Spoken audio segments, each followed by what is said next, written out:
Voilà, bienvenue le Zénith de ce jour, le 2 août, puisque les bonnes nouvelles sont rares au Cameroun. Donc, à chaque petite bonne nouvelle, on en profite pour faire un gros ramdam. C'était le cas hier à l'aéroport international de Yaoundé-Simalène, pour peu que nos jeunes athlètes revenus des Jeux de la francophonie en Côte d'Ivoire aient pu nous ramener quelques petites médailles. Ça suffit à ce qu'il y ait toute une haie d'honneur en leur honneur, dirait-on, du pur folklore, parce qu'on n'a vraiment pas besoin de ce type de choses dans un Cameroun qui va mal. Imaginez quelques-uns de ces athlètes qui devraient se rendre dans leur village, par exemple à Bamenda ou Bafoussam, quelques heures après leur retour au Berka, et quel calvaire pour déjà traverser le pont du Vouré, mais davantage pour arriver jusqu'à Bafoussam aujourd'hui, quelle que soit la route que vous empruntez, que ce soit par Yaoundé ou par Douala, c'est toujours le parfait chemin de croix. Autant de véritables sujets qui mériteraient plus d'attention de la part de nos gouvernants et tout cela qui s'empressent de faire les fêtes à nos jeunes sportifs.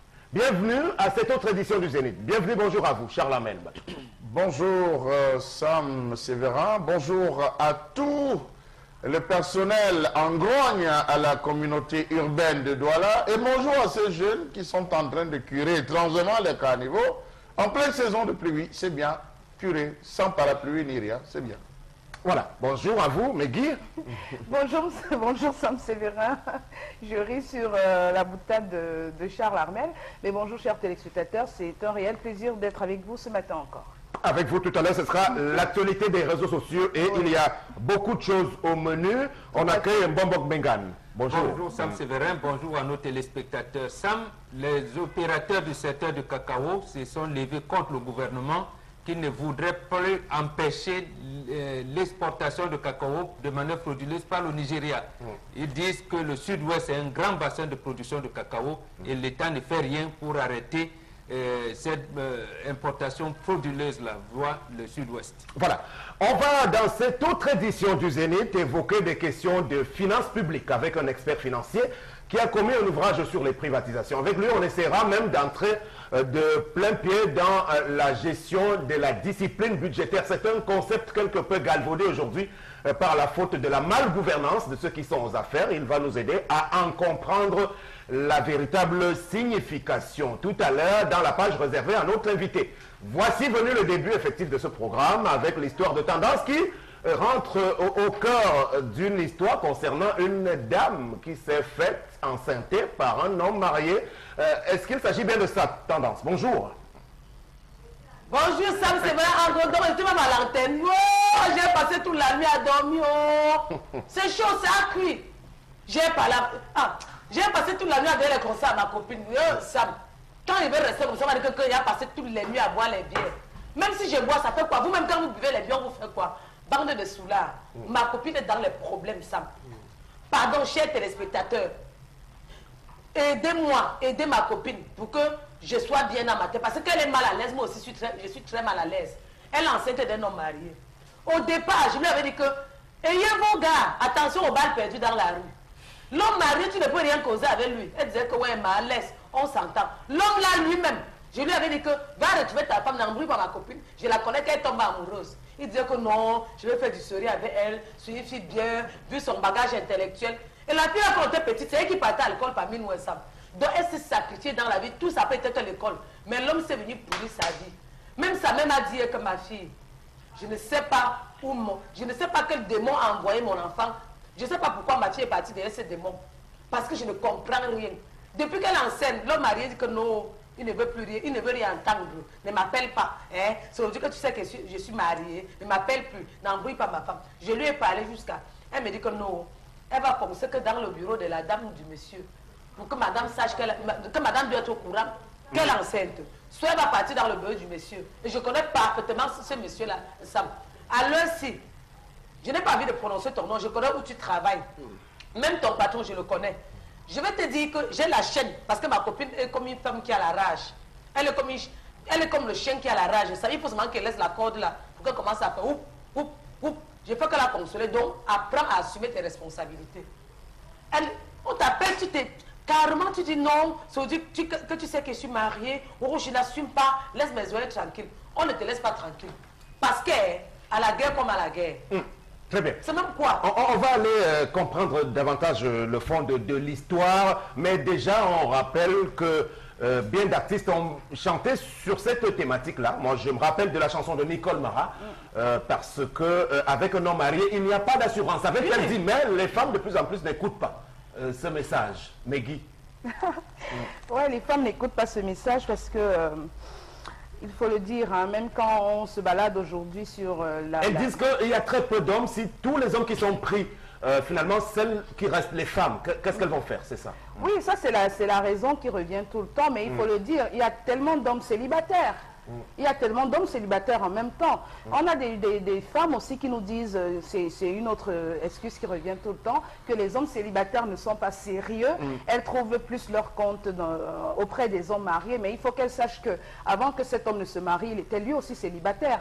Donc une femme a réussi à le canaliser et à l'avoir près de soi. Mais maintenant, c'est vrai que c'est des histoires courantes, hein, des femmes qui se retrouvent enceintes de la faute des hommes mariés et qui sont confrontées justement comment je veux dire, à ce refus d'assumer la responsabilité de ces hommes-là.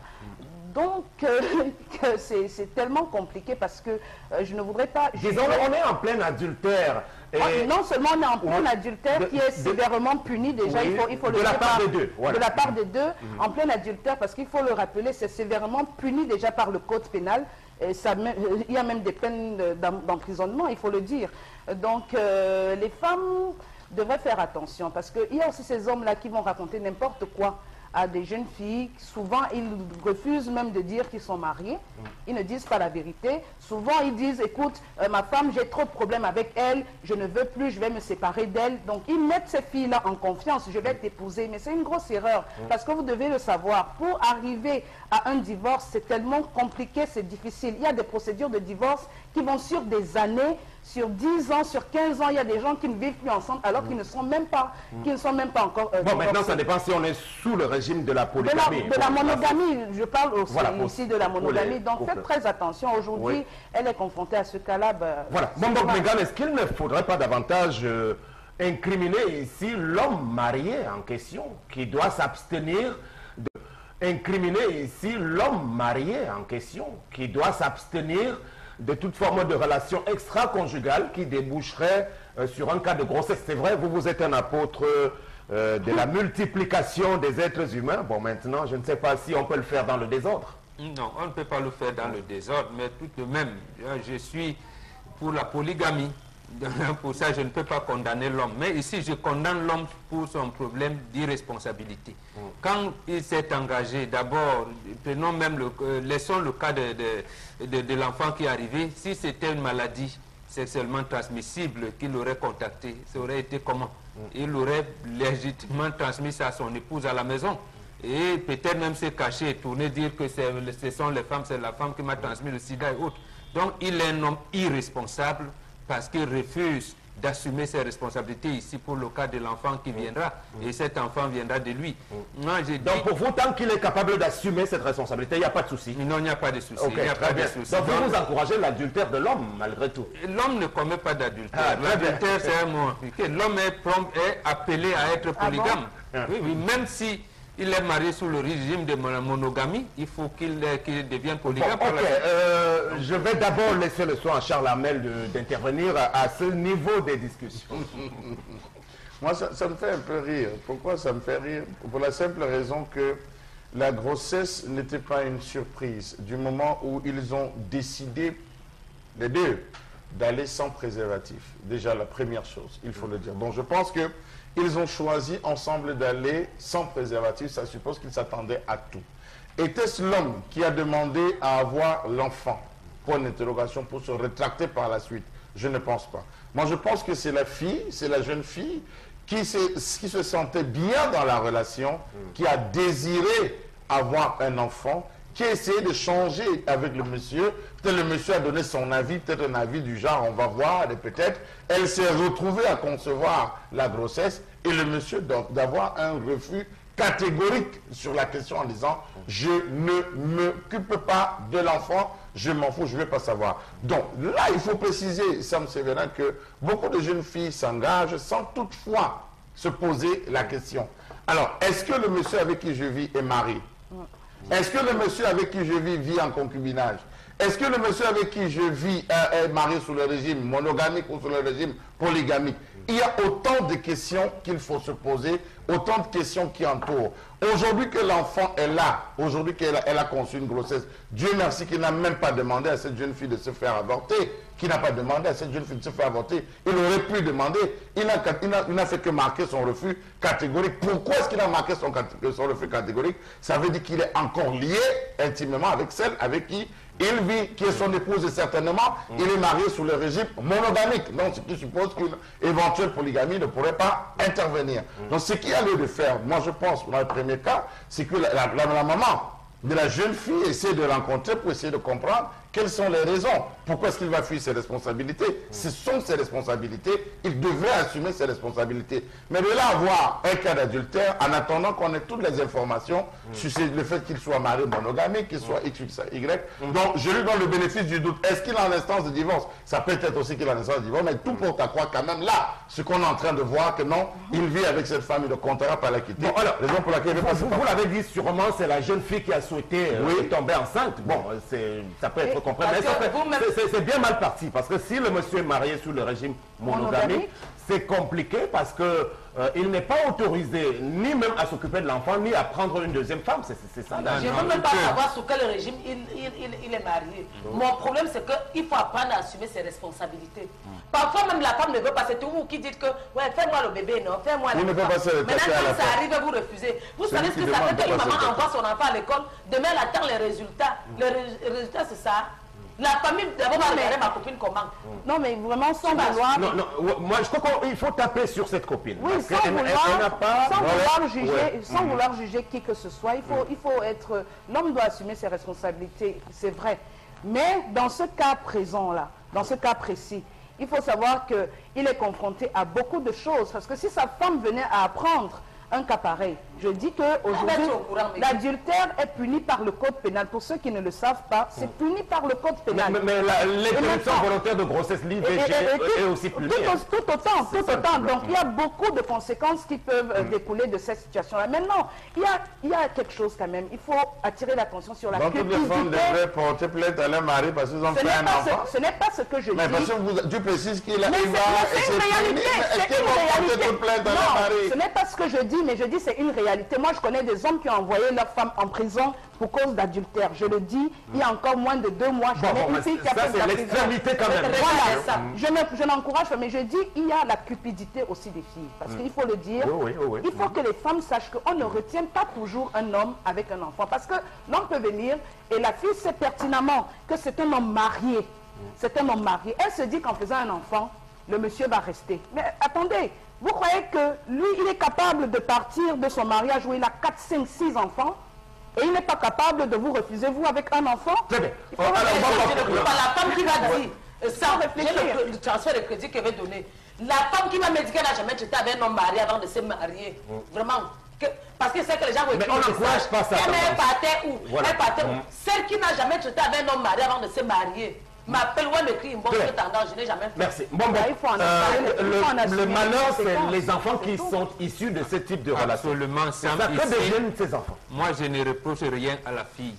À un moment, une femme, qu'elle soit mariée ou pas, qu'elle est allée à l'école ou pas, elle a besoin d'assumer sa maternité. C'est normal, c'est logique. Maintenant, elle peut commettre des erreurs, comme c'est le cas ici, mais je ne la condamne pas du tout. C'est-à-dire, je condamne l'homme, premier chef. C'est-à-dire, quand tu vas, il n'a pris aucune précaution, aucune, et faire un enfant que tu abandonnes. Moi, je conseille à la fille... Il n'a pris aucune précaution. Elle a pris quelle précaution? Non, je dis l'homme. Maintenant, peut-être parce que vous, la Maxime a voulu qu'on dise le mari d'autrui est sucré. Bon, ça vous attrape donc. Merci, bon, on doit avancer parce que bon, les messages sur ce thème-là peuvent être déposer sur le numéro de téléphone qui s'affiche au bas de votre écran. Le temps donc de prendre à présent la colère du jour qui porte sur la gestion et l'entretien de nos ponts.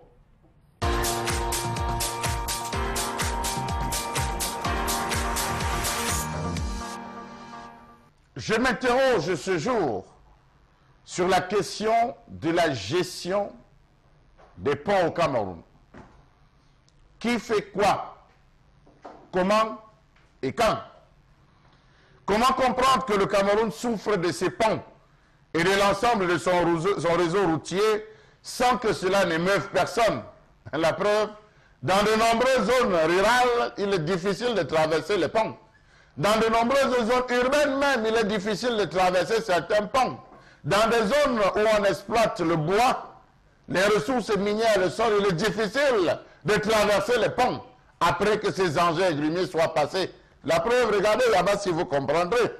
Comment comprendre le fait que le Cameroun connaisse un réel problème de connexion des différentes zones frontalières aux centres nationaux du pays en termes de routes, de réseaux de télécommunications ou de signaux radio-télévisuels?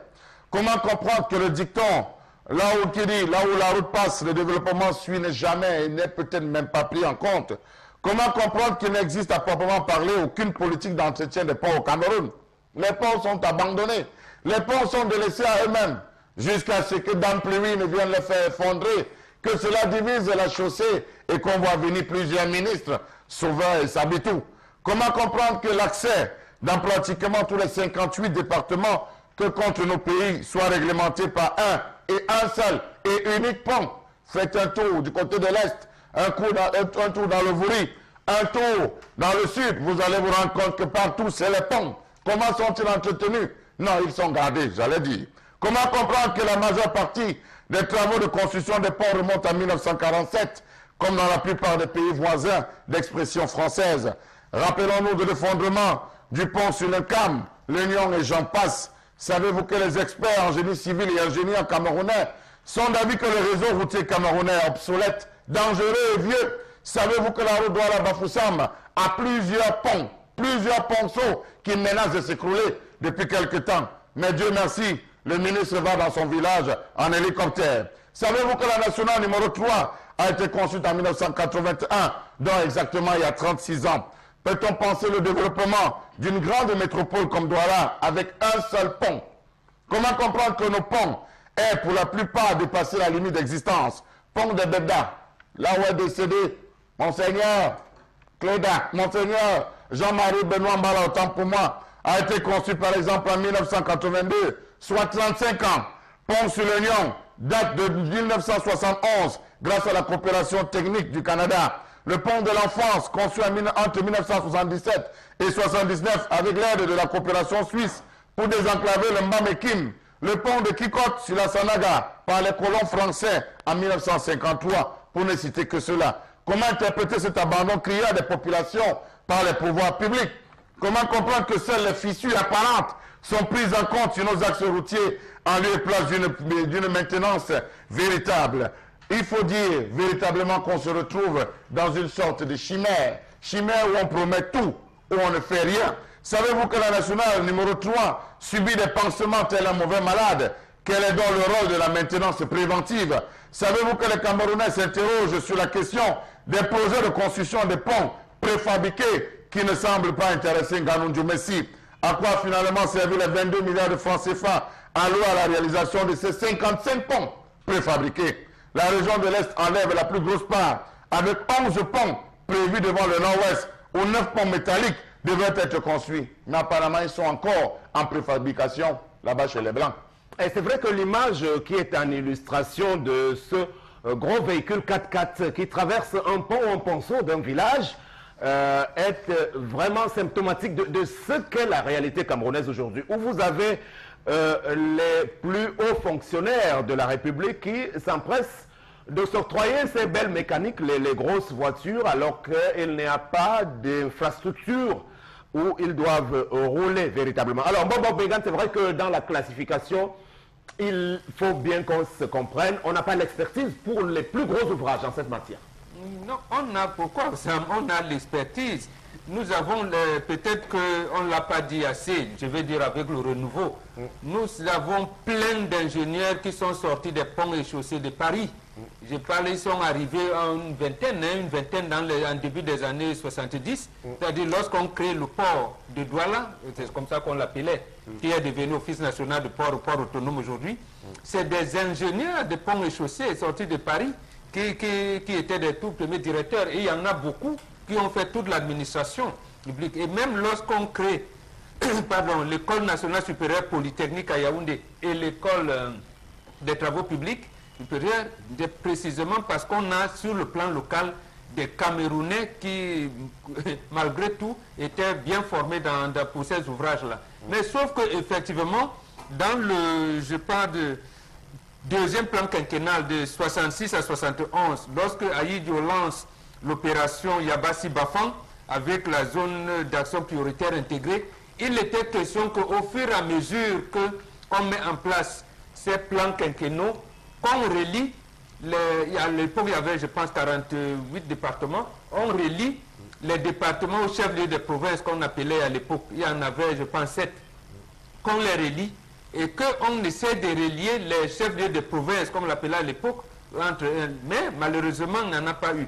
Comme dit effectivement Charles Hamel, c'est le 4e plan donc de 76 à 82 qui a donc matérialisé ce pont dont il faisait allusion, et Bebda, Sakbayemi, du moins le pont de la Sanaga, parce que vous voyez que la Sanaga qui quitte là-bas de la Damawa traverse pratiquement tout le Cameroun, la Benue de l'autre côté, ainsi de suite, ainsi de suite. Donc, et ces ponts, je pense même que le président Biya en a inauguré 2 en avril et mai 82, avant même sa prise de fonction. Donc il a là, lorsqu'il accède au pouvoir comme chef de l'État, la feuille de route en main, parce qu'il y a été comme principal acteur, si on s'en tient aux postes administratifs que vous occupez. Est-ce qu'on peut essayer d'inventorier donc quelques-uns des ponts construits sous Paul Biya? Aucun, c'est celui, le deuxième pont sur le Bouri, qui a de mal à être achevé. Les travaux ont du mal à être achevés, mais il réhabilitait les autres. D'abord, le premier pont de Bouri l'a réhabilité et Mme Gérardine est même venue réceptionner les travaux alors que les travaux n'étaient pas terminés. Donc, il les réhabilite comme ça, on fait les travaux de replâtrage, ainsi de suite, sans rien faire. C'est le seul pont qu'il a construit. Est-ce que Mehdi, on ne peut donc pas ici indexer aussi la responsabilité de nos ingénieurs parce que je me rappelle bien que dans les services déconcentrés même des travaux publics au Cameroun depuis de nombreuses années, il y en a disséminés à travers le pays qui sont chargés de conduire ces travaux-là. Oui, il y en a plein, mais maintenant, on a eu quelqu'un sur ce plateau, je me rappelle plus de qui mettait en cause, qui remettait en cause même la compétence de nos ingénieurs sur place. Je crois que c'est un ingénieur en qualité, je sais plus, en QSHE, voilà. En qualité, hygiène, environnement. Et voilà, justement, qui remettait justement en cause la qualité, la compétence de nos ingénieurs ici sur le plan national.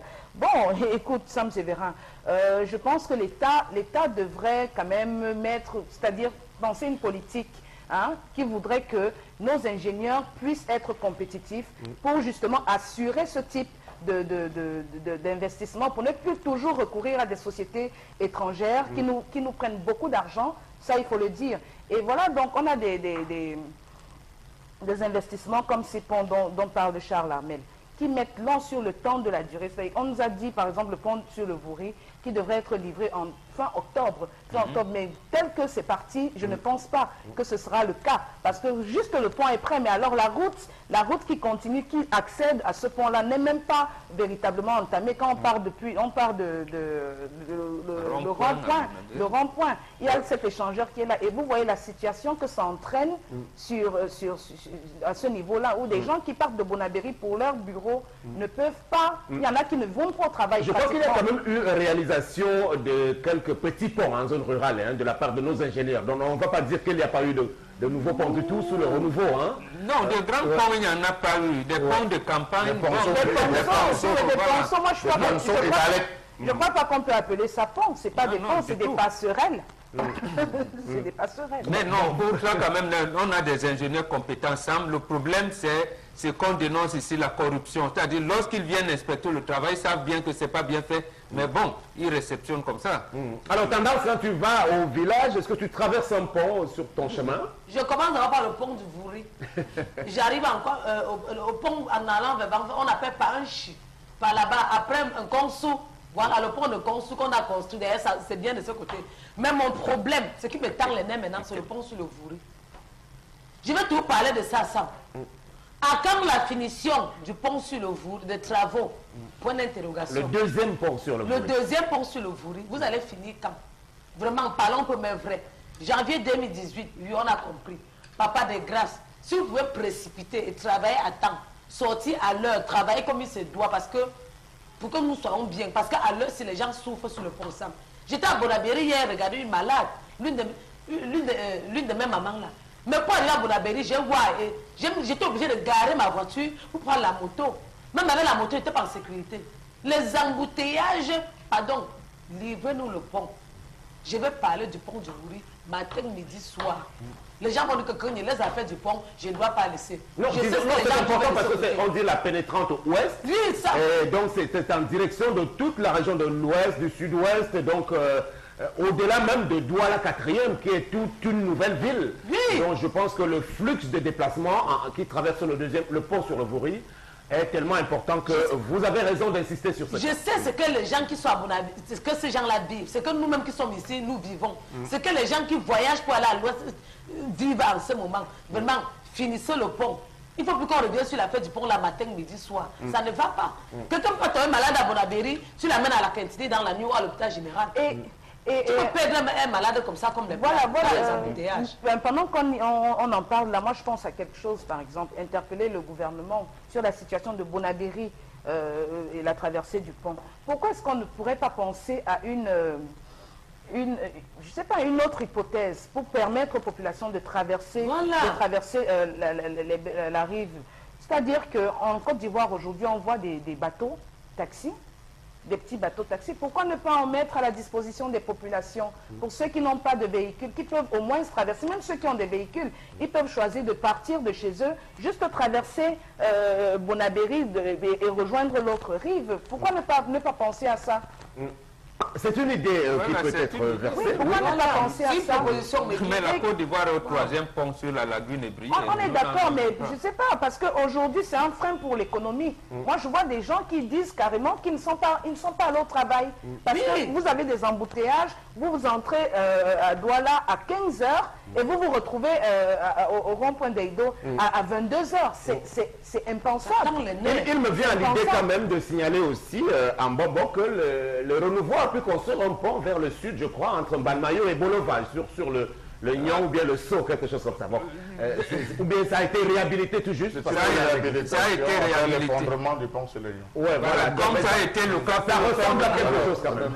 Comme ça a été le cas pour le pont sur le Mungo, lorsque un camion s'est balisé pratiquement. Voilà, Charles Lamère. Alors, il faut dire que la durée d'un pont oscille entre 30 et 50 ans. La durée d'un pont oscille entre 30 et 50 ans. Passer ce délai, il faudrait penser revoir. Il faudrait penser revoir. Essayez de regarder, lorsque vous allez jusqu'à Bonnet-Poupa, nous arrivons à quelques kilomètres avant Mangoulet, nous avons un pont qui pratiquement menace de s'effondrer.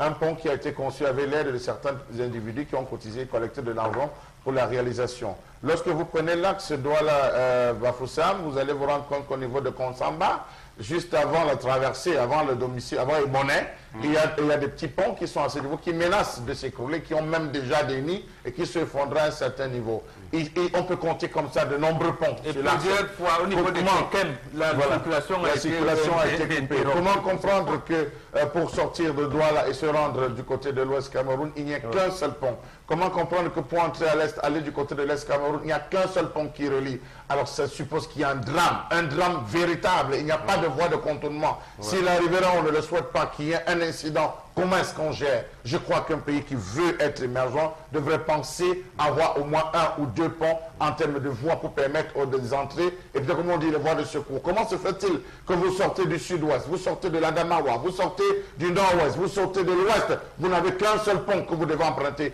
Combien de véhicules circulent là-bas en termes de jours? Vous allez vous retrouver que l'ensemble des ponts du Cameroun souffrent d'un problème de fissuration.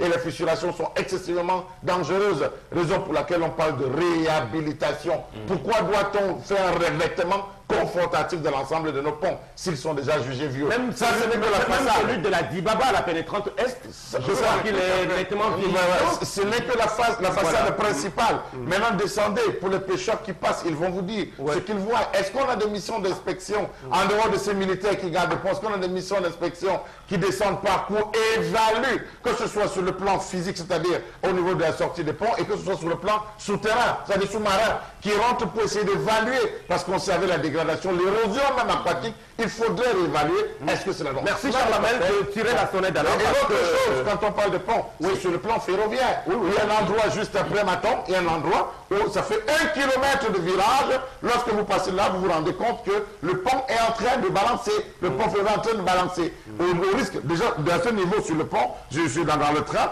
vous voyez les cimes d'arbres, et pas des moindres, des cimes d'arbres. Imaginez-vous qu'un train vienne à tomber à ce niveau. Je crois qu'il faut revoir l'ensemble des ponts dans ce pays. Il faut le travailler. Et on ne dira pas que nous n'avons pas tiré la sonnette d'alarme. Moi, je voudrais insister sur le cas du pont de la Dibamba à l'entrée est de la ville de Douala, qui est en nette décomposition, si on peut le dire, même en souterrain. Ce que vous oubliez, Sam, c'est qu'ils mettent le goudron. Vous ne voyez pas ça, parce qu'on vous met le goudron, vous circulez, vous avez l'impression que tout va bien. Mais le bas est au fond. Voilà, on va parler des finances publiques à présent avec notre invité, M. Célestin Tchakounte Lengue. Bienvenue, bonjour. Bonjour Sam Severango, merci de m'avoir invité. Voilà, on va donc reparler tout à l'heure de votre ouvrage qui porte sur les privatisations en Afrique.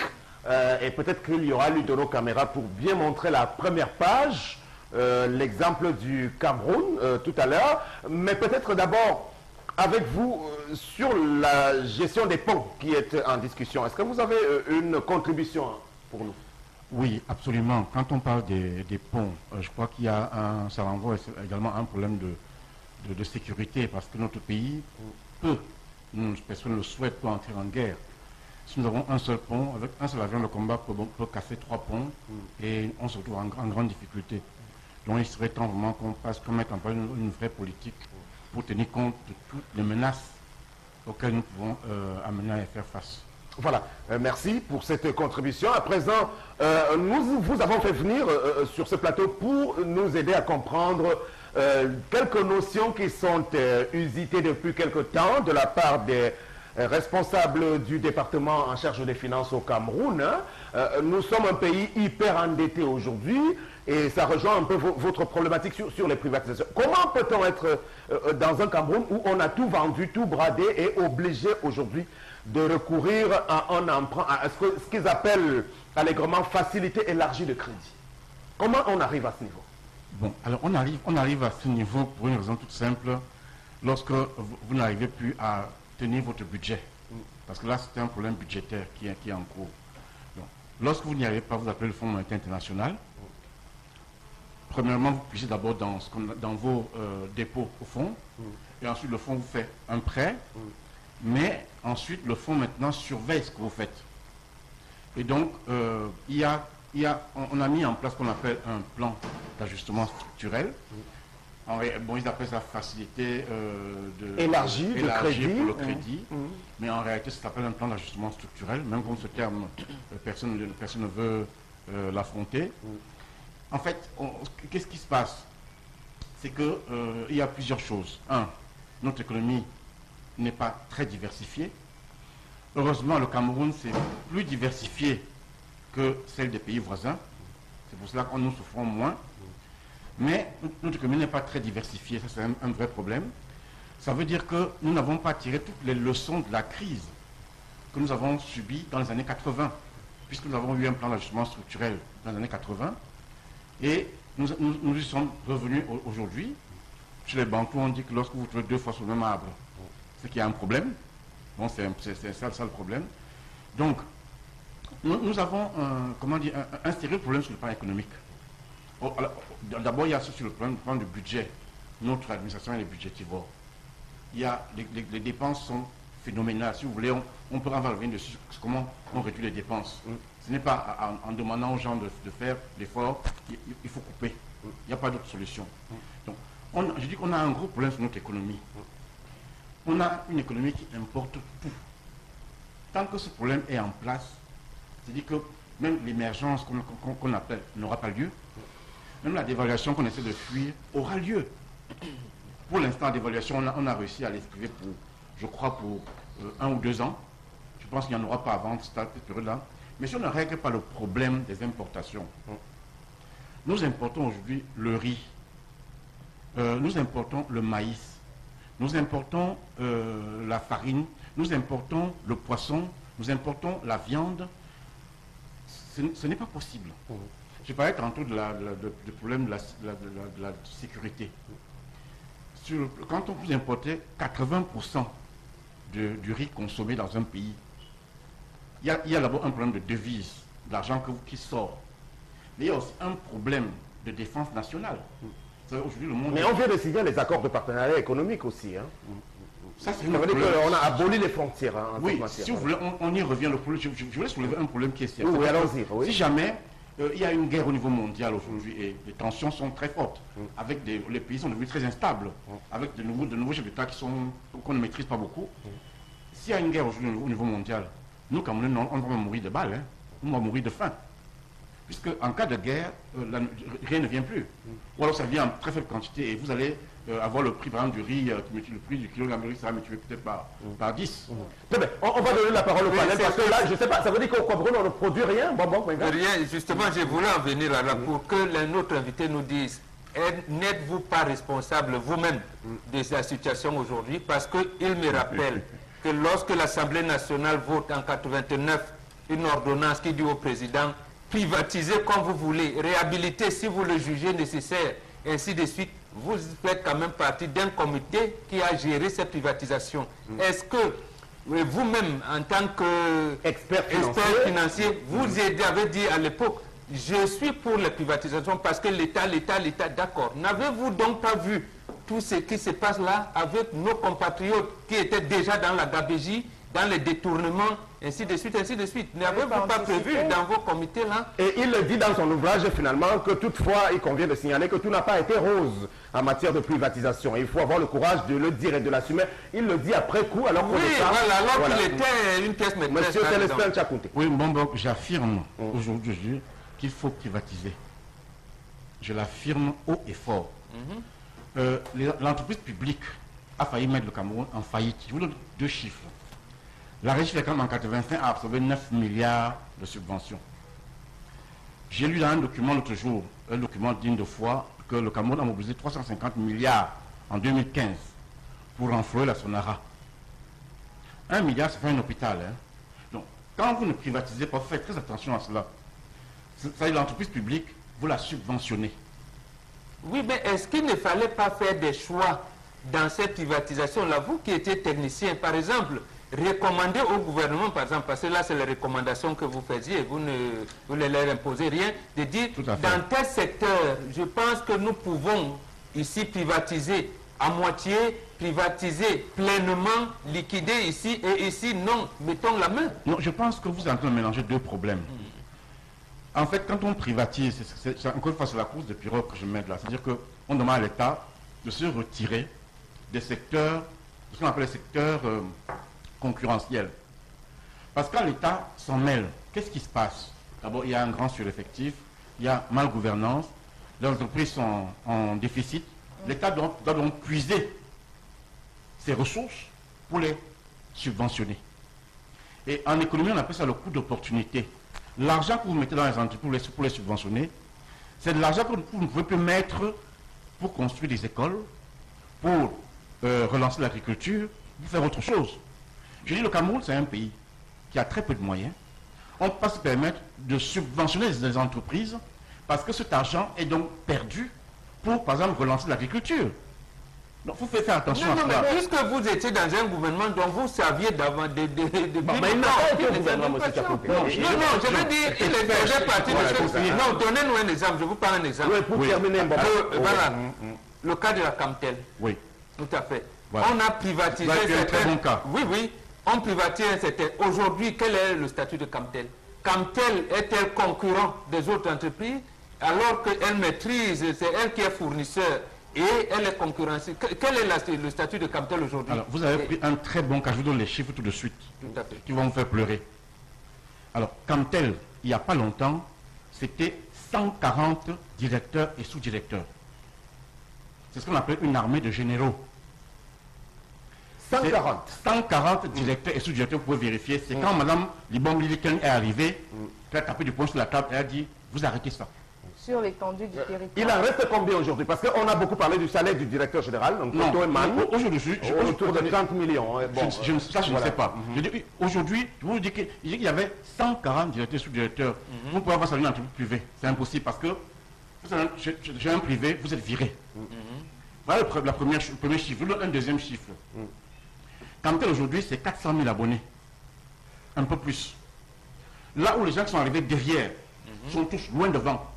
MTN, c'est plus de 10 millions d'abonnés. Orange, c'est plus de 8 millions d'abonnés. Nextel qui est arrivé hier, c'est dans les 3-4 millions d'abonnés. Camtel est à 400 000 abonnés. Voilà l'entreprise publique. Elle n'a pas de problème. C'est-à-dire qu'elle fonctionne comme elle veut. Elle sait qu'il y a des subventions qui arrivent derrière.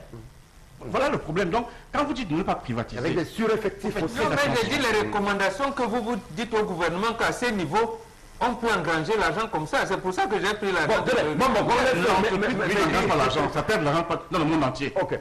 Non, mais moi, je voudrais demander à M. Chakoute, il y a quand même beaucoup d'entreprises au Cameroun qui ont été privatisées. Oui. Qu'est-ce qui a changé? Qu'est-ce qui a été amélioré? Est-ce que les populations en bénéficient réellement?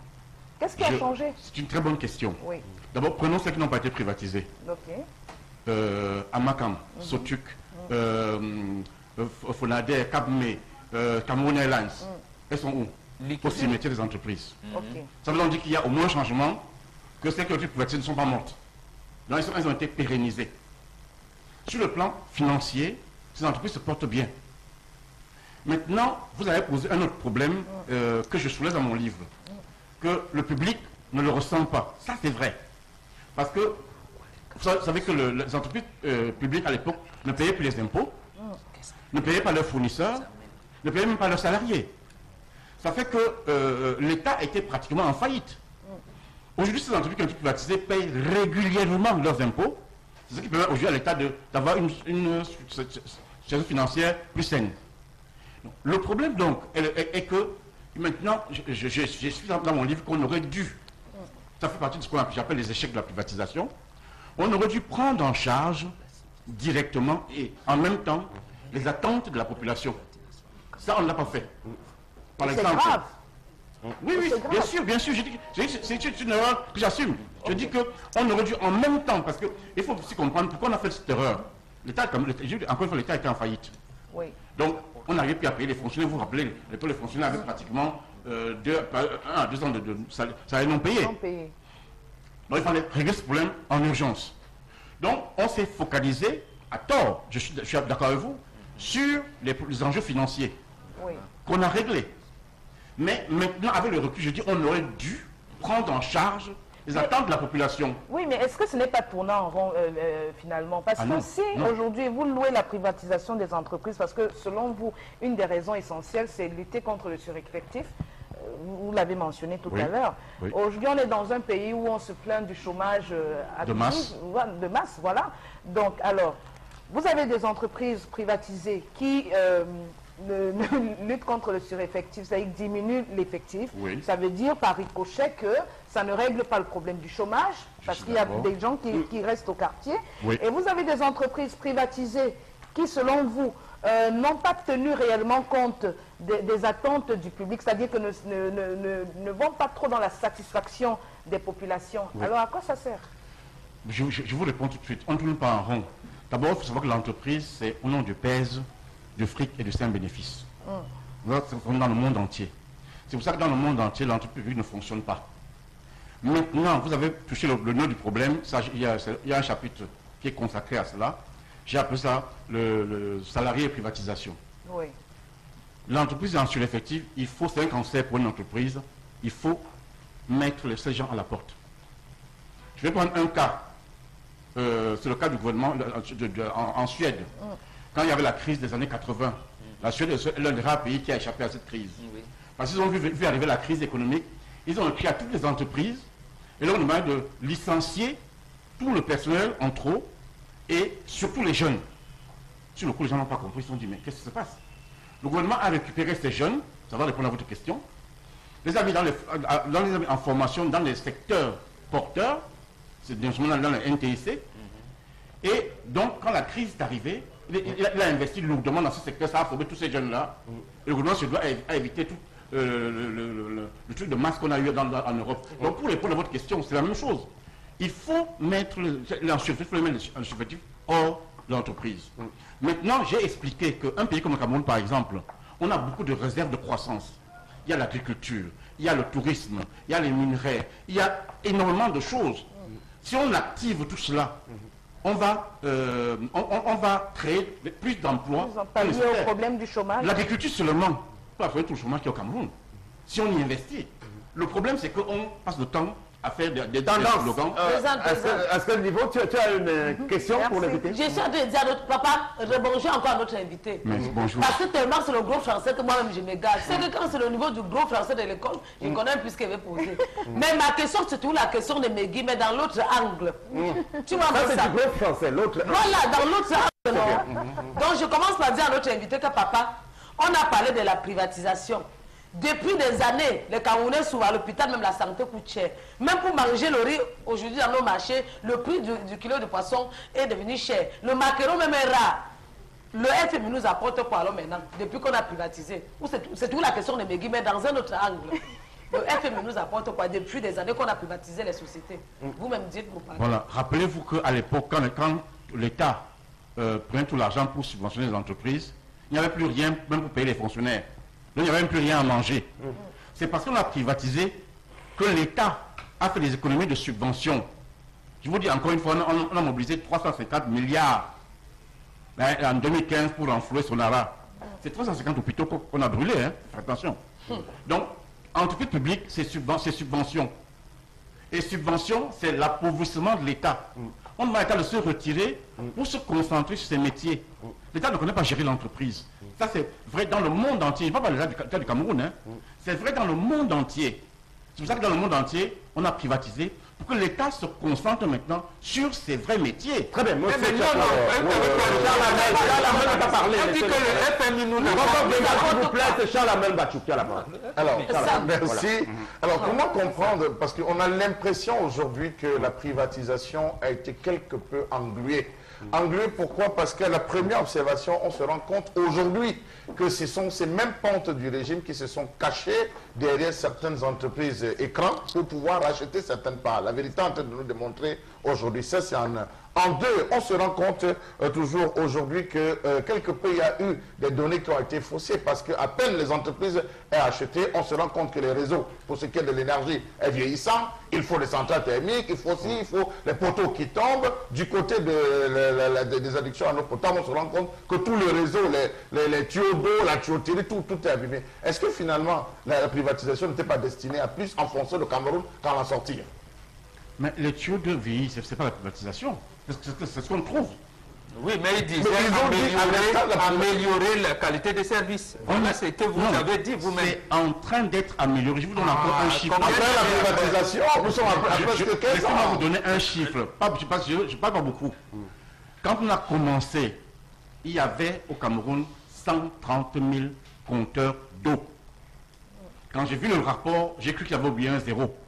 J'ai appelé le directeur général. Il m'a dit non, c'est ça. Quand vous enlevez les 90 000 entreprises, il reste combien de compteurs? Il reste 40 000 compteurs dans tout le Cameroun. Ça veut dire que vous avez 40 000 compteurs d'eau. Si on prend 10 Camerounais par compteur, ça fait 400 000 Camerounais qui avaient accès à l'eau potable.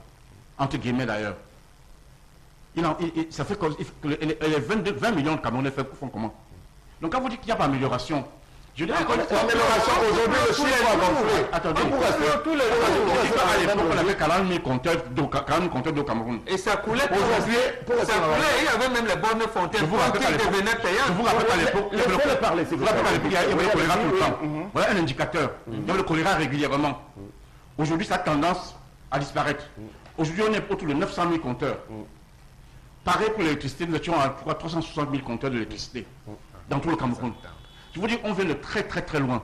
J'ai un tableau dans mon livre qui vous explique qu'à l'époque, on produisait plus d'eau à Niamey qu'à Yaoundé ou à Douala. Niamey dans le désert. Il y a un tableau où je l'explique. Où je vous explique aussi qu'Abidjan avait plus d'installations, 2 fois plus que Douala et Yaoundé réunis. Le Cameroun avait un très gros retard en termes d'infrastructure. Il y avait un rapport au ministère de l'énergie dans les années 80 qui expliquait que si rien n'est fait, il y aurait de l'estage au Cameroun.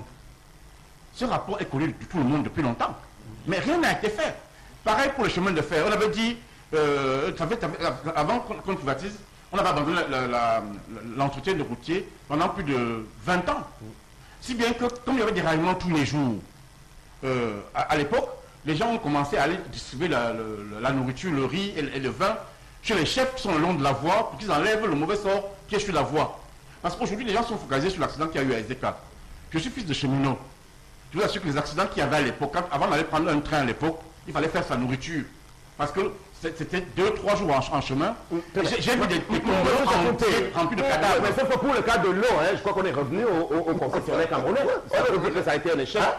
Vis-à-vis des Marocains. Parce que la privatisation, ce n'était que 2 Marocains. On a attendu toute l'équipe marocaine qui devait arriver. Ce n'était que 2 Marocains qui représentaient toute une structure. Alors parce que quelque part, ce n'est pas les Camerounais qui se sont cachés derrière la privatisation pour encore plus l'enfoncer. Maintenant, si c'est ce que vous dites, moi je ne sais pas. Même si c'était le cas, le technicien que je suis... Vous ne savez pas. La privatisation, on a moins de 10 minutes. Une dernière question. Sur le sujet. Voilà, vous nous dites tout le bien de la privatisation pour notre pays, mais vous ne nous dites pas... J'ai aussi dit tout le mal dessus. Je vais l'expliquer. Ah, c'est ça, parce que moi je voulais savoir, qu'est-ce que nous coûtent les privatisations? Ce que ça nous coûte, vous voulez, qu'est-ce qui n'a pas fonctionné plus tôt? Non, qu'est-ce que ça nous coûte? Parce qu'on sait très bien que c'est non, ça ne nous a pas coûté. Disons que l'État a fait des économies, ça c'est partie des choses qui ont bien fonctionné. L'État a économisé en termes de subventions. Maintenant, si vous voulez ce qui n'a pas fonctionné, je vais vous l'expliquer. C'est bien dit noir sur blanc. Voilà, on sort un peu de... On a quelques temps pour revenir sur le sujet qui concerne la réduction du train de vie de l'État. Pourquoi n'ont-ils pas la capacité aujourd'hui de se débarrasser des gros véhicules 4x4 de tous les directeurs et sous-directeurs de la haute administration, et peut-être pourquoi pas commencer même par réduire la taille de ce gouvernement budgétivore? Parce que vous parlez d'entreprise budgétivore, mais le gouvernement lui-même est vraiment exorbitant aujourd'hui. Mais cette entreprise-là...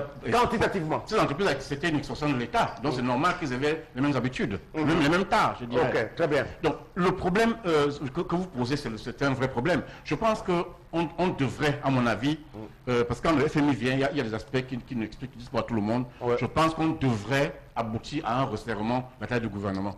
Ça, c'est, à mon avis, ça tombe sous le sens. Donc, maintenant, comment on réduit le train de vie de l'État? Déjà, sur le plan du management, ce n'est pas comme ça qu'on procède. On ne dit pas aux gens, faites un effort pour réduire. Et ça ne se fera pas. Parce que le management ne se base pas sur le bon sens des individus. Le management... Pour donner l'exemple, c'est ça. Non, même pas ça. Le management, c'est un système de contraintes qu'on met en place pour obtenir que chacun fasse ce qu'on attend de lui. Ça veut dire quoi? Nous sommes un pays pauvre et en difficulté. Nous avons le train de vie qui est très élevé. Qu'est-ce qu'on fait dans ce cas-là? Aux États-Unis, on fait appel à ce qu'on appelle des cost killers, des tueurs de coutes. C'est-à-dire on prend un couteau et on coupe son sort. C'est-à-dire quoi? On prend les différents budgets, on met en face. On dit dans ce budget, vous le diminuez de 50%.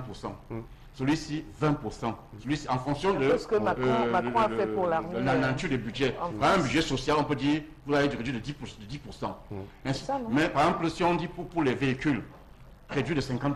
Voilà comment on fait. Voilà, donc dans l'élaboration de la nouvelle loi des finances, on peut s'attendre à ce qu'il y ait toutes ces réductions-là. Est-ce qu'on peut espérer? En réalité, c'est pour ça que je voudrais donc que lui, il nous essaie, comme lui, les techniciens, il a travaillé dans ces comités et commissions dont je parlais tout à l'heure, qu'au niveau, au stade actuel, qu'est-ce que vous pouvez nous conseiller qu'on réduise? Budget de l'armée, par exemple, La présidence de la République ne devraient plus avoir de tant nombre de véhicules. Voilà, il faudrait... Les célébrations... déjà, Voilà, en 2 minutes, on a l'armée, on parle, je dirais ça sur un plateau de télévision, c'est un problème très Macron délicat. a géré ça même à l'Assemblée, c'est-à-dire... Non, à l'Assemblée, oui. Je dirais qu'il y a des budgets simples comme les véhicules.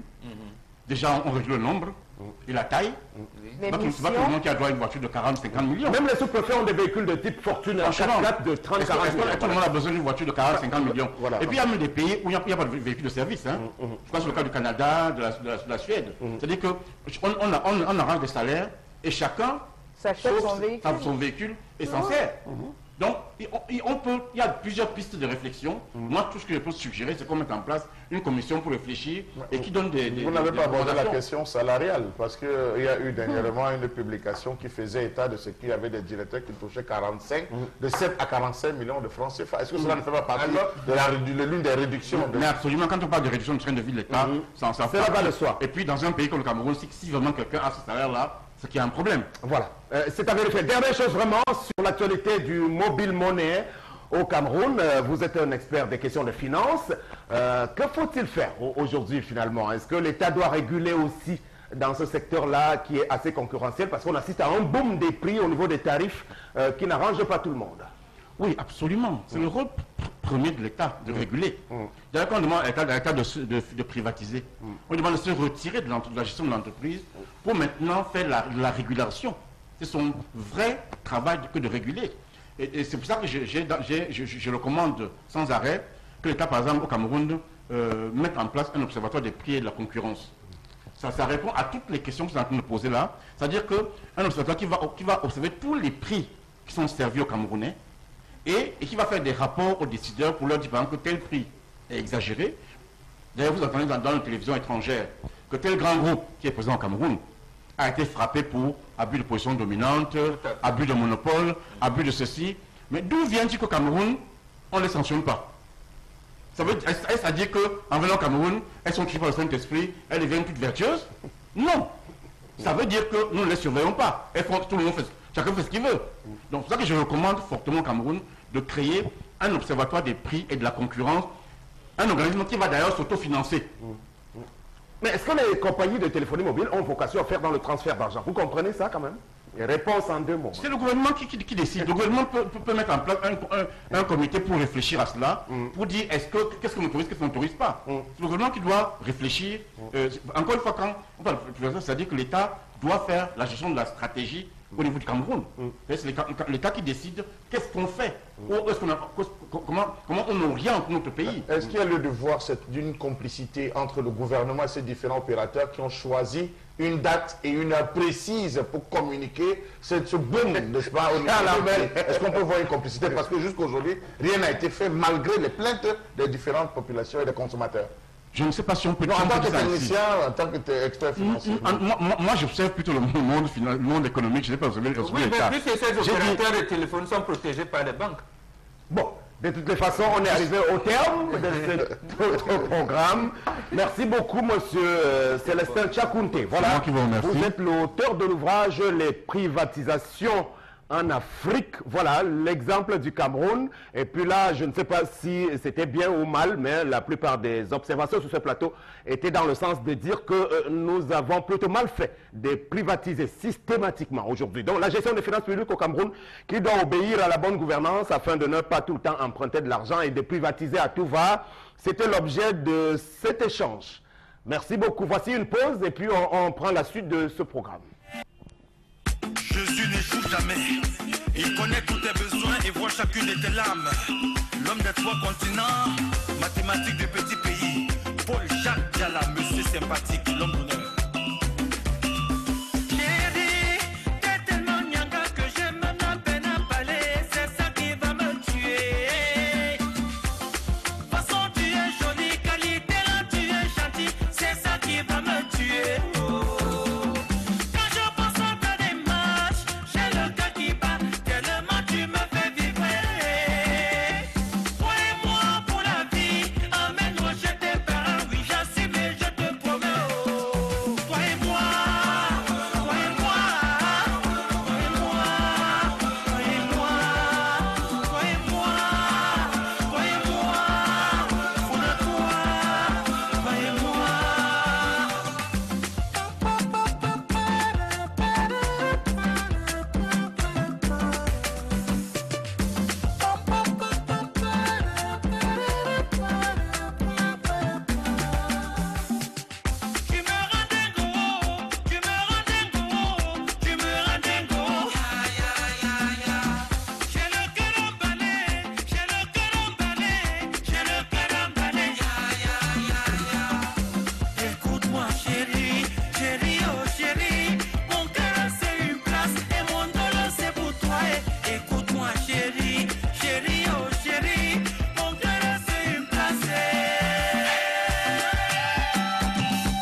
Da Costa Watson, Feeling Boy, Amanouma, le droit chemin,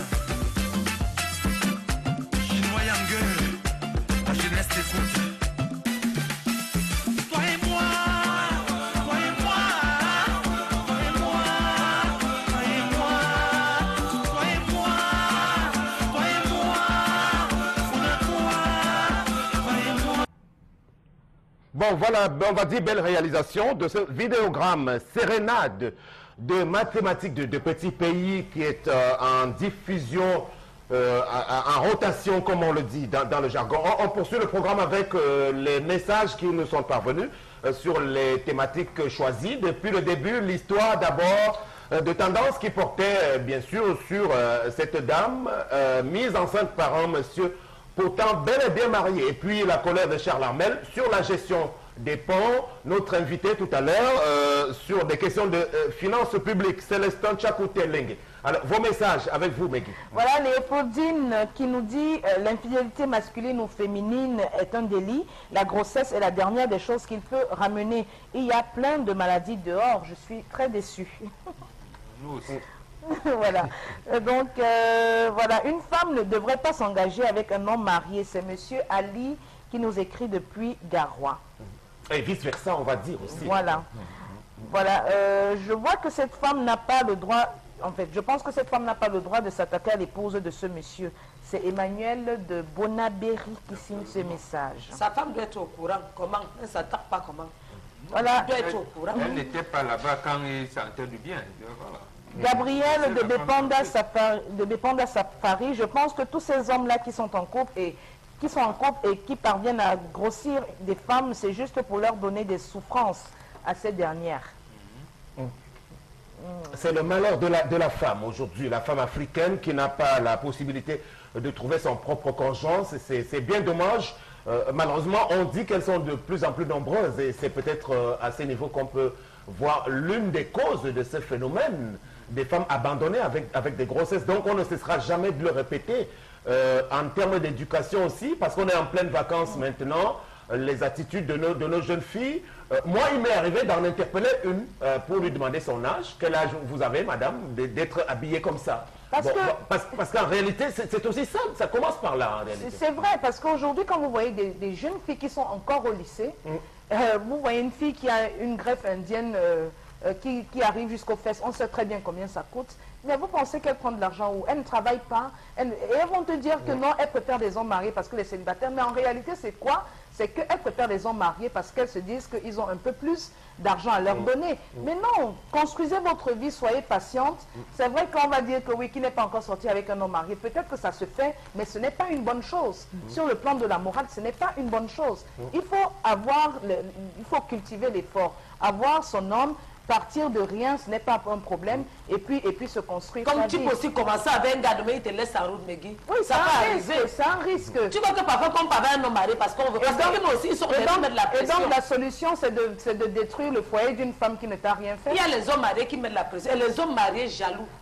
Je sais de quoi je parle. Parce que réfléchir comme ça, il faut penser aux enfants innocents qui sont... C'est pour ça qu'il vaut mieux dire à tendance qu'en tant que personne publique dont la parole compte, elle ne doit pas encourager l'adultère de nos mariés. Ça. Les hommes mariés sont les bébés. Ce n'est pas bien. Ça, ce sont les bébés. Tu peux interdire quoi un homme qui ne veut pas. En même temps, une femme n'est pas obligée d'accepter. Voilà. Elle n'est pas obligée d'accepter. Autre message. Voilà, cet homme soi-disant marié doit assumer sa responsabilité. S'il aimait sa femme, il ne devrait pas la tromper. Reste à savoir si ce n'est même pas sa femme qui assume toutes les charges de leur maison. Un gigolo de son état qui l'assume.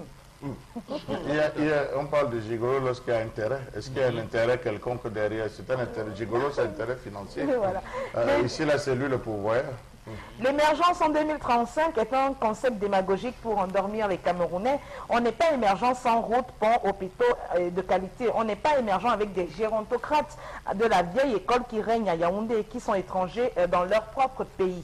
Absolument. Alors, si on avait fait un pont qui sortait de Bonamoussadi ou de Bodjongo pour Bonandio, je suis sûr qu'on aurait résolu un problème de ce côté. Si on avait fait un pont qui partait depuis Souza pour ressortir du côté de Rond-Point Maïtur comme tout avait été prévu, je suis sûr qu'on aurait résolu un énorme problème. Ceux qui sont du nord-ouest, de l'ouest, ceux qui passent par Aqua Transit peut-être pour village, ceux qui sont par Bonamous, par Bonandiao, continuent, ceux qui vont du côté de... Et à ce propos, il y a un téléspectateur qui nous dit qu'il y a un troisième pont, la construction d'un troisième pont qui est en vue, qui devrait relier Bonabéry à Bonamous, c'est-à-dire en passant par Djebalé, je crois. Voilà, ça ne sont que des projets sur tout papier.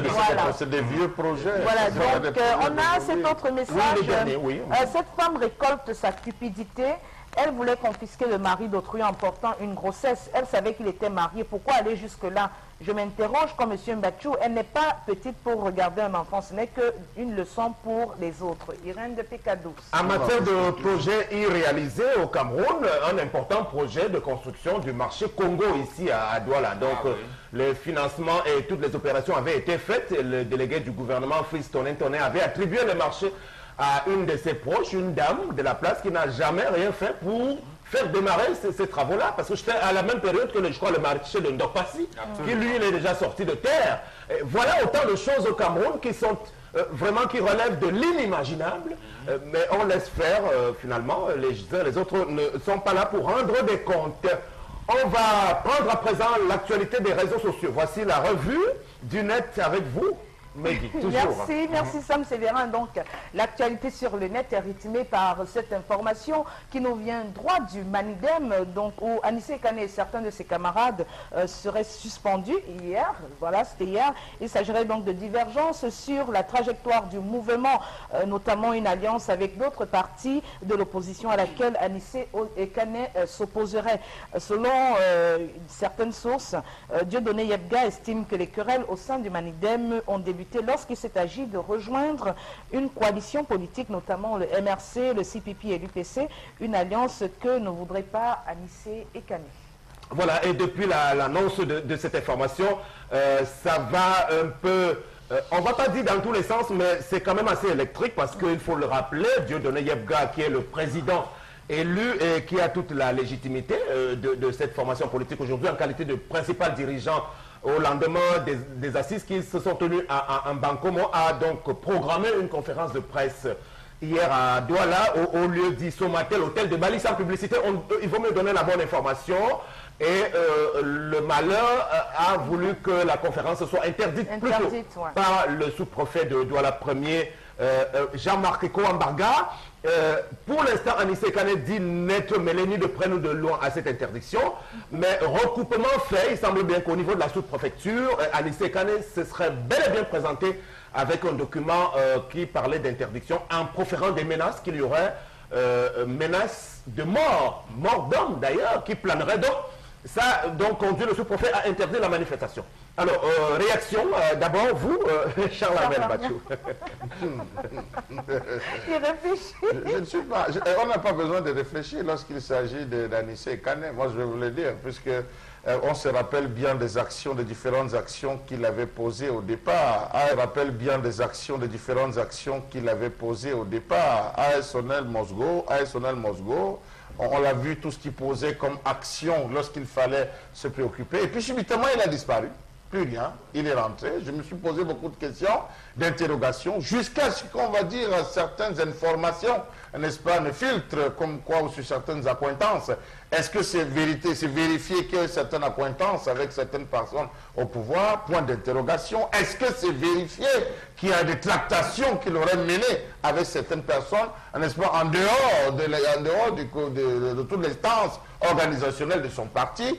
Point d'interrogation. Au vu du refus qu'il a manifesté d'aller s'expliquer, au vu du fait qu'il s'est refusé, il a refusé complètement de se présenter et de répondre même au téléphone, ça laisse donc croire peut-être entre guillemets que ce qu'on lui repose soit vrai jusqu'à ce qu'il ne s'explique. Maintenant qu'il a été suspendu par, je pense bien, le comité national de coordination qui justement s'est appuyé sur le fait de ce refus d'explication parce qu'il a été demandé de venir s'expliquer sur la base d'un certain nombre de récriminations qu'on aurait pris. En attendant qu'il ait fait, j'ai bien peur que nous sommes en train d'aller vers l'éclatement d'une autre faction. Éclatement, le schisme, je crois que le mot n'est pas suffisamment fort au vu des derniers événements. On rappellera de la part d'un membre du bureau politique ce matin sur Radio Equinox qui nous informe que M. Kane avait déjà perdu son poste à l'époque parce que coupable de malversation financière en qualité de principal ordonnateur des dépenses lorsqu'il en était président. Mais pour l'instant, Bombok Benga, nous n'avons pas de preuves qu'il y a accointance effectivement entre lui et certains pontes du pouvoir, mais ça semble être le cas d'après certains observateurs au vu de ce qui s'est passé hier à Douala. Oui, absolument, parce que vous ne pouvez pas dire qu'un parti politique, M. Anissé n'est plus président de Mandem depuis 2009 au moins. Mais pourquoi c'est à lui que sont adressées quand même des invitations, même au sommet de l'État? On se pose des questions, c'est ça qui amène dans certaines personnes, y compris le cas du Manidem, à penser qu'il aurait des accointances. C'est quand même le principal dirigeant qui est la figure qui incarne le Manidem depuis le départ, le père fondateur. Dès lors, encore qu'après lui, il y a eu au moins 3 présidents. Il y a eu Banda Kani, il y a eu Abanda Pama, qui est décédé par son âme, et maintenant Bombo Yebga. Donc, en fait, si on continue à solliciter Kane alors qu'il y a d'autres camarades de son parti qui sont à la tête de ce mouvement, on doit s'interroger. Voilà. Maintenant aussi, c'est que lorsque pour des cas précis, comme c'est le cas ici, ça veut dire qu'il s'est montré un militant indiscipliné. Vous ne pouvez pas être comme au comité central de l'ADPC. Regardez ce qui s'est passé. On dit à Ikindi, mouvement des progressistes, vient t'expliquer, il n'est pas venu. On l'explique. Pourquoi ça n'a pas causé de problème? Avec les Mila Assouté, c'est la même chose. Mais pourquoi lorsqu'il s'agit d'un temps de l'opposition, on cherche quand même à diviser? L'UPC, Kawala a failli avoir la même chose dernièrement. Maintenant, c'est le Manidem. L'UPC, c'est éternel. Donc vous voyez la main du pouvoir derrière ce qui se fait dans le Manidem. Et je soupçonne, puisque là, il a dit, même l'attitude de Anissé Kane, M. Kane, comment un homme qui se dit de gauche ne va pas dans des coalitions de gauche? Ça cause quand même un problème. Et que le président, encore en exercice, et l'essentiel des membres de ceux qui dirigent le parti avant le congrès, veulent aller vers le mouvement de gauche, notamment les inscriptions sur les listes électorales, les stand-up Cameroun et tout, et que lui, il s'obstine à ne pas aller, et surtout à les accuser, et que l'administration lui donne raison. Mais quand même, il faut qu'on se pose tendance, la question. aujourd'hui, quand on dit que Anissé Kane doit être exclu de ce parti-là, est-ce que vous croyez à ça? Vous pensez que ça peut donner quoi? Je sais, est-ce qu'il était encore dans le Manidem? Je crois que j'ai lu dans un journal, c'était en quelle année, que Anissé Kane démissionne du Manidem. Donc il était encore là. Parce que il a démissionné de la présidence du Manidem pour devenir un militant de base. Tu sais que quand je lis même le journal, il faut qu'on m'explique bien ça. Tu comprends? Quand on ne m'explique pas bien, je m'égare. J'ai lu l'année là que Anissé Kane démissionne du Manidem. Depuis, je ne savais pas s'il était encore là ou pas. C'est quand ça réagit, on réagit encore sur les réseaux sociaux que je suis encore au courant qu'il est au Manidem. Pourquoi on doit même d'abord le chasser ça? Qu'est-ce qu'il a fait? Il est indiscipliné. Il n'est pas discipliné. Il ne respecte pas les tests du parti. Papa respecte aussi notre tu Manidem parce que si tu es revenu où on t'avait rappelé, où tu avais démissionné, tu es encore revenu seul, je ne sais pas. Si tu es encore revenu, pardon, sois sur le droit chemin. Comment? Pourquoi on doit tout faire le désordre partout? Alors, Megui, quel est l'impact que cette actualité peut avoir et pour l'avenir de cette formation politique de l'opposition, même si on va dire qu'ils n'ont jamais rien gagné en termes d'élections, mais tout de même, c'est un parti politique de premier plan qui est né sur les cendres aussi de l'upécisme, on peut le dire aujourd'hui. Et l'avenir même de l'opposition camerounaise qui se disloque. Mais c'est dommage, c'est vraiment dommage parce que quand... À l'horizon 2018. Voilà, justement, quand on parlait de partis de l'opposition encore sérieux, et surtout les traditionnels, on pense à l'UPC, on pense à l'UNDP, qui n'est plus à mon sens très très présent, on pense à l'UDC, on pense au Manidem, mais une situation pareille quand même nous amène à nous poser beaucoup de questions, au même titre que les internautes dont nous rapportons les... Mais les internautes, pour la plupart des cas, je crois qu'ils sont plutôt... un tout petit peu ligués contre le principal intéressé à Anissé Kane. Oui, ils sont ligués parce qu'on est tous d'accord que la grande majorité voudrait aujourd'hui qu'il y ait justement une coalition. La grande majorité pense que ce n'est qu'en passant par la coalition qu'on peut arriver à inverser les choses. Donc aujourd'hui, c'est quand même un peu surprenant de voir Anissé Kane qui avec une certaine posture, un certain respect. Il a été au moins 2 fois candidat à la présidence. Voilà, justement, aller à l'encontre de cette coalition-là. Donc les gens se posent justement des questions et c'est une attitude qui prête à équivoque parce qu'on a parlé aujourd'hui des suspicions selon lesquelles il aurait des accointances avec le pouvoir. Et ça vient confirmer... Ça vient tout le temps, mais sauf que on n'a jamais vraiment pu établir la preuve. Non, on ne peut pas le prouver. Puisqu'il n'a jamais pu être, je vais dire, programmé pour être désigné ministre de la République. On ne peut pas le prouver. Il est quand même toujours resté dans l'opposition. On ne peut pas le prouver, je ne l'affirme pas. Je dis juste qu'il s'agit de suspicions. Voilà. Mais Guy, comment voit sa soeur, la Marlène et Canet? On dit que les deux font le même parti, c'est vrai. Marianne Simon. Marianne Simon et sa sœur. Ah bon, les deux sont dans le même parti politique. Oui, Moi, je ne sais pas. Parce qu'on avait aussi. Elle va très bien, je crois. Alors, vous avez parlé de coalition et la dernière information à date tirée d'Internet, justement, est d'une femme leader de l'AFP, Madame Alice Sadio, qui propose ce qu'elle appelle un plan B. Ça veut dire que, puisque l'administration a tout verrouillé, le plan B aujourd'hui propose-t-elle, Madame Alice Sadio à la tête de l'AFP, c'est que, comme vous le dites, toutes les partis, toutes les formations politiques de l'opposition puissent vraiment taire leurs égaux, je veux dire les leaders, pour se mettre ensemble comme un seul homme. C'est ce qu'elle propose et je crois que ça mérite d'être entendu. Parler de Wougli Massaga qui serait prêt à rejoindre le MRC. Par exemple, voilà. Mais ça ne date pas d'aujourd'hui, puisque Bruno Defoe l'avait fait. Bruno Defoe a eu à le dire à travers sa plateforme, le Moderna et la Kwasi. Il a eu à dire qu'il souhaiterait que tous se réunissent, soient un pour pouvoir aller. Donc je crois qu'ils ne font que venir.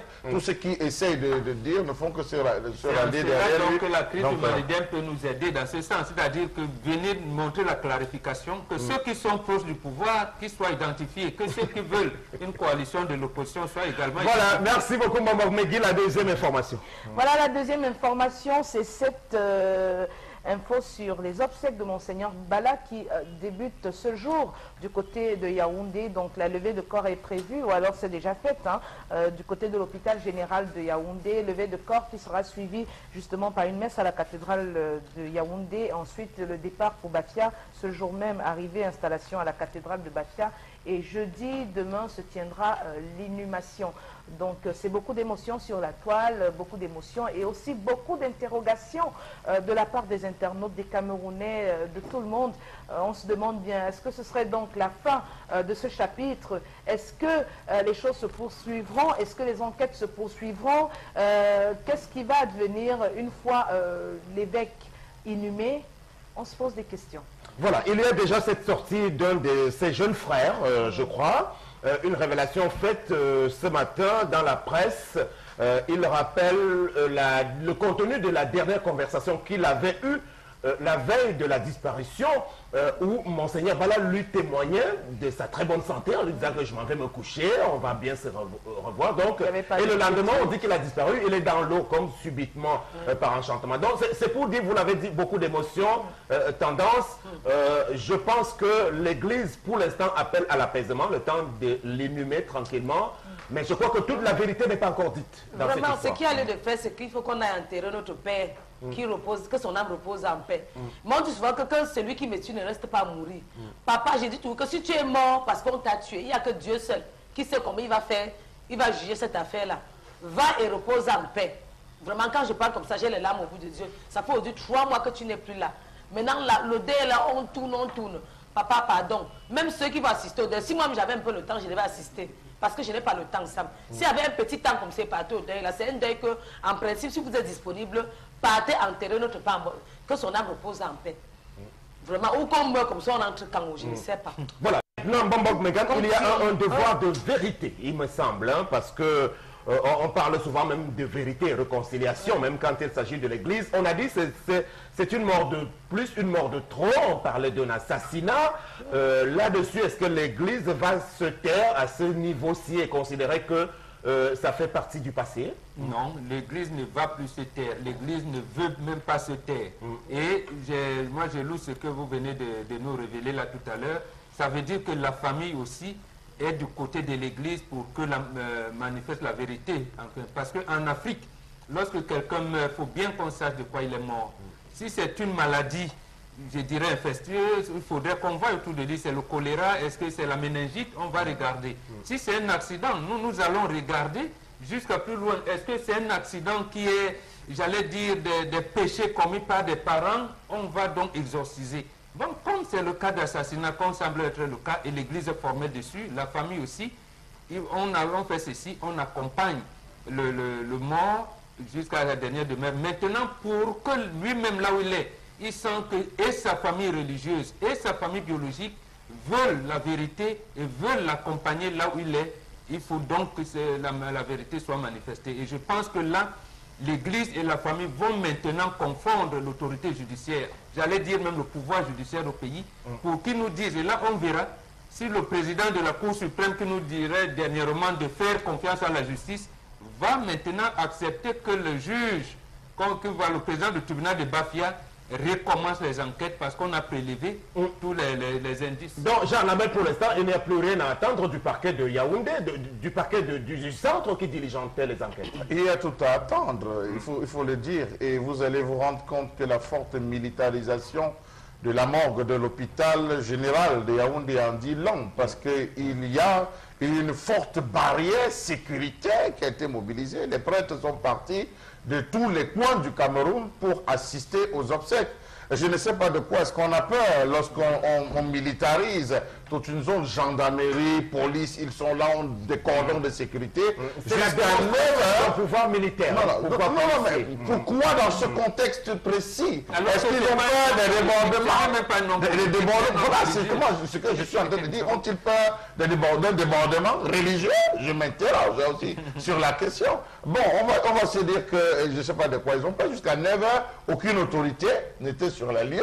Jusqu'à 9h, je ne sais pas si entre-temps, une autorité a fait son apparition. Une autorité officielle. Une autorité officielle, politique, a fait son apparition. Je ne sais pas, parce que nous sommes sur ce plateau, mais rendu à cette heure, il n'y avait encore aucune autorité, même pas les signes d'arrivée d'une certaine autorité. Donc, c'est à se poser les questions de savoir, est-ce que le chef de l'État va envoyer son représentant pour une interrogation? Est-ce que l'administration sera présente? Est-ce que les habitués de l'Église catholique, parce qu'on connaît les habitués de l'Église catholique, ceux-là qui offrent des dons constamment à l'Église, ceux qui sont au premier rang tous les dimanches à la cathédrale, pourquoi ne sont-ils pas là aux côtés de nos évêques qui sont éplorés?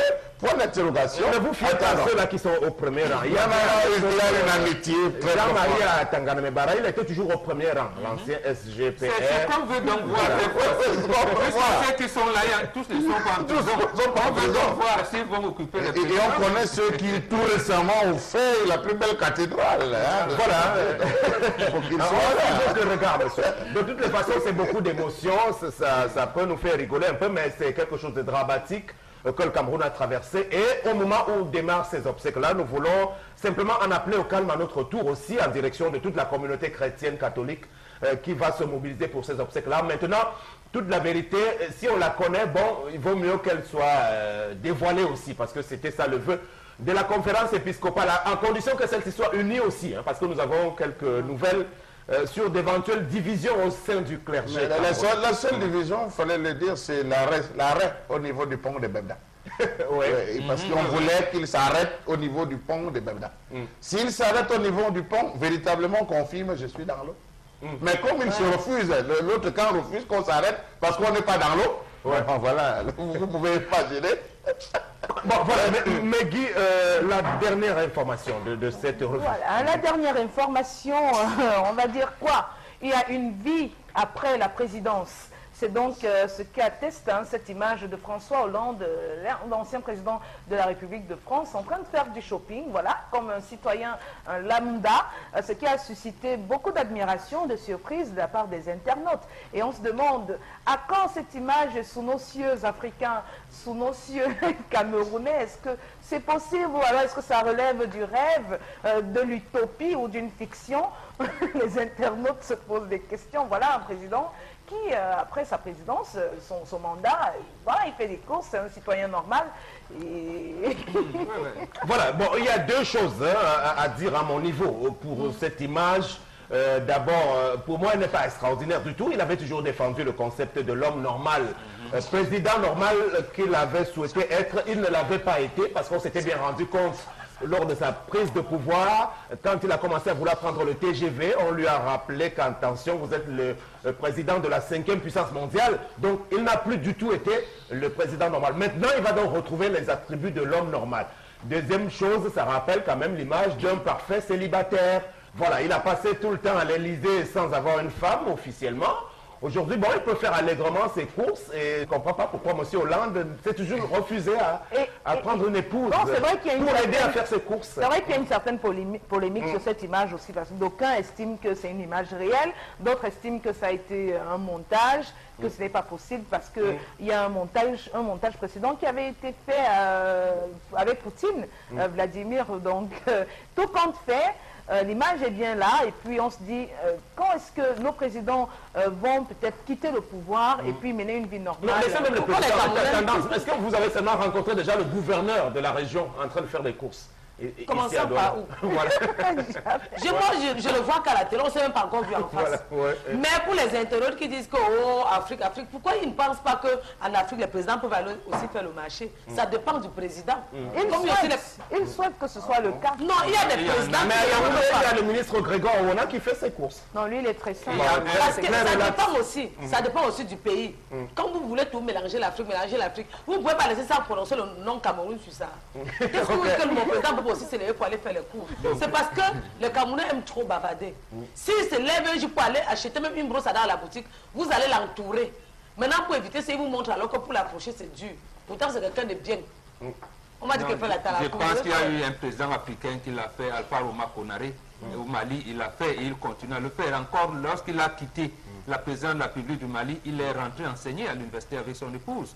Et c'est de là qu'on le prend pour l'Union africaine, où il a assumé à un moment donné les fonctions de président de la commission. Et après ça, il voyage, il donne des cours, il encadre même des thèses de doctorat des enfants. Bon, on n'en parle pas assez précisément parce que les médias occidentaux ne voudraient pas que les Africains aussi montrent une certaine hauteur. Voilà, je crois que la leçon essentielle, effectivement, comme dit Mbambok, c'est de se dire qu'il y a bel et bien une vie après la présidence et que vous n'avez rien à craindre. Vraiment, vous pouvez vivre normalement des beaux jours aussi et ne pas avoir peur de quitter le pouvoir. C'est pour ceux qui n'appliquent pas la politique de Machiavel. Machiavel dit mieux vaut être craint que d'être aimé. À la seule différence qu'à être prisonnier de vos propres craintes. Et je crois que vous comprenez que celui qui a passé toute sa vie à susciter la peur et la crainte sur les autres, à la fin a peur que les multiples craintes se transforment en rancune et vengeance qui vont sortir, raison pour laquelle on a besoin de sortir avec des chars blindés, on a besoin d'être... Parce qu'on ne se sent pas en sécurité. On sait qu'on a suscité la crainte. Vous ne pouvez pas être dans une zone, dans une maison, vous allez voir un monsieur qui crée la terreur dans son domicile, a peur même de boire l'eau, parce qu'il a peur que, parce que les gens cherchent à se délivrer, on peut l'empoisonner. Mais regardez, ça, je ne te coupe pas. Mais je ne te coupe pas, mon gars. Dis ça, je ne vous coupe pas. Les gens vont se plaindre de notre près de Yaoundé.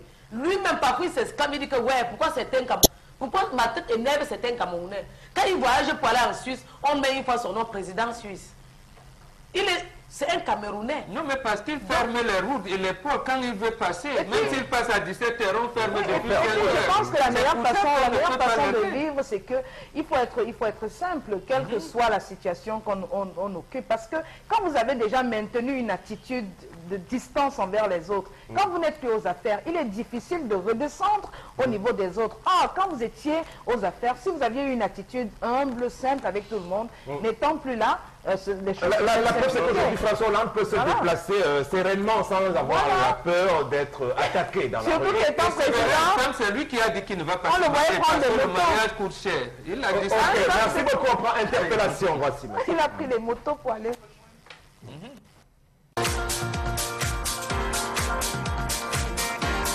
Que le gouvernement prenne en compte le problème des enseignants et beaucoup plus des médecins. C'est beaucoup ceux-là qui forment le pays. Sur quoi je supplie qu'on rentre à la source. L'éducation aujourd'hui a perdu sa vitesse. L'éducation aujourd'hui ne marche pas, il rame, il est couché même plus. Or, un pays, un enfant sans éducation ne peut pas avancer. Puisque tant qu'il avance sans savoir où il va, il n'y aura jamais avancé dans le pays. Vraiment, c'est mon souhait.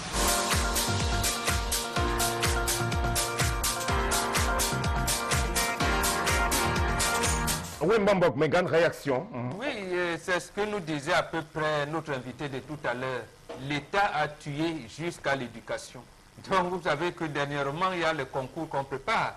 Tout le monde fuit le concours de l'ENIEG, l'École nationale des institutions d'enseignement général. On l'a fui parce que depuis une vingtaine d'années, on ne recrute plus des enseignants dans le primaire. On a abandonné pendant 5 ans des enseignants de secondaire sans salaire. Et que voulez-vous?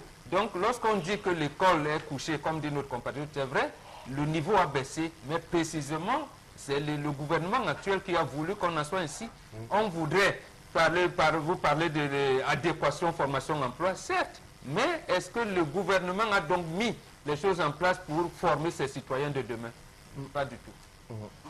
Alors, il faut comprendre, il faut véritablement comprendre pourquoi aujourd'hui c'est ruée des jeunes vers l'administration publique. Parce qu'on sait que là-bas, on peut signer, on peut toucher son salaire sans être au travail. Parce qu'on sait qu'on ne sera jamais contrôlé. Parce qu'on sait qu'on peut aller dans son lieu d'affectation, s'entendre avec le proviseur, avec son responsable, lui donner 30% de ses gains. Il ne va jamais déclarer que vous ne venez pas au travail. Voilà pourquoi on s'est retrouvé dans une situation comme celle-là. Moi, je pense qu'on devrait plutôt militer dans le fait que chaque fonctionnaire devrait signer un contrat renouvelable. Ça veut dire, chaque il signe le contrat, il refait un contrat renouvelable. Si à la fin, vous n'avez pas produit les fruits, on vous met à côté. Vous allez vous rendre compte que beaucoup de choses vont changer. Les gens vont se mettre à travailler. Quel est ce pays où on est fonctionnaire à vie? Il y a même un engagement décennal. Je crois, oui, c'est ça que je dis. On devrait... Vous n'êtes pas de tout. Comme vous évaluez... Non, mais chaque 1 an ou tous les 2 ans, si vous n'êtes pas capable d'être compétitif et d'apporter les résultats, on vous met à côté. Pourquoi ne pas d'abord essayer d'harmoniser au niveau des intégrations, par exemple, et de la politique salariale, en tous les cas, parce qu'on sait qu'il y a beaucoup de dysfonctionnements là-dessus, beaucoup de disparités entre différents corps. Aujourd'hui, ceux qui se sentent lésés sont essentiellement les enseignants. Et c'est dommage. C'est dommage quand on sait le rôle et même l'importance de l'enseignement, de l'éducation pour ce qui est de la base de la société en elle-même. Donc les enseignants, ces personnes qui exercent ce métier aussi noble, soient laissés pour... les laisser pour compte, c'est quand même aberrant. Vous voyez aujourd'hui la situation de l'enseignant camerounais, franchement ça fait pitié, et aujourd'hui on voit les conséquences que ça entraîne. On a des enfants qui sont raquetés dans des établissements parce que les enseignants essaient d'avoir un peu de nourriture à partir des gamelles des enfants. On voit des enseignants qui raquettent les parents, et ce qui porte un réel coup à le mérite. Parce que dans les écoles aujourd'hui, parce que tel parent a donné de l'argent à un enseignant, c'est son enfant qui est propulsé au premier rang. C'est son enfant qui est mieux encadré dans la salle de classe. Et ça, c'est un problème très, très, très, très important. Donc, c'est vraiment dommage. Et s'étant rendu compte, Megui, ils ont créé des établissements d'élite. D'où la raison, on vous a dit que les champions de la présidence, ça fait 100%. Voilà, justement. Et aujourd'hui, on a parlé avec M. Tchakonté tout à l'heure des privatisations. Moi, je dirais qu'au lieu de privatiser, moi, il y a ce statut du fonctionnaire là, c'est-à-dire que quand tu vas parler à quelqu'un, il va te dire j'ai mon matricule, on ne peut rien me faire, je suis fonctionnaire à vie, comme le disait Charles Armet. Il faudrait que les choses changent à ce niveau-là. Qu'aujourd'hui tu travailles à la fonction publique, que tu saches que tu ne travailles pas bien, tu es sur un fauteuil éjectable, on peut te licencier et te faire sortir de la fonction publique. Ça amènerait les uns et les autres à prendre plus conscience, à vraiment travailler pour l'État. Parce que quand les gens arrivent au travail à 10 h et rentrent chez eux à midi, ils savent que de toutes les façons, son salaire va passer. Ça, c'est un... C'est le langage des gens qui sont dans les ministères et les policiers. C'est votre langage là-bas. Mais il y a aussi un autre facteur qu'il faudrait prendre en charge. Les ministères sont exigus, je veux vous le dire. Les départements ministériels ou les bureaux sont exigus. Vous arrivez dans un bureau à la direction des courriers, à peine 2 chaises peuvent être installées pour 10 personnes qui sont rattachées à ce service. Ils vont s'installer où?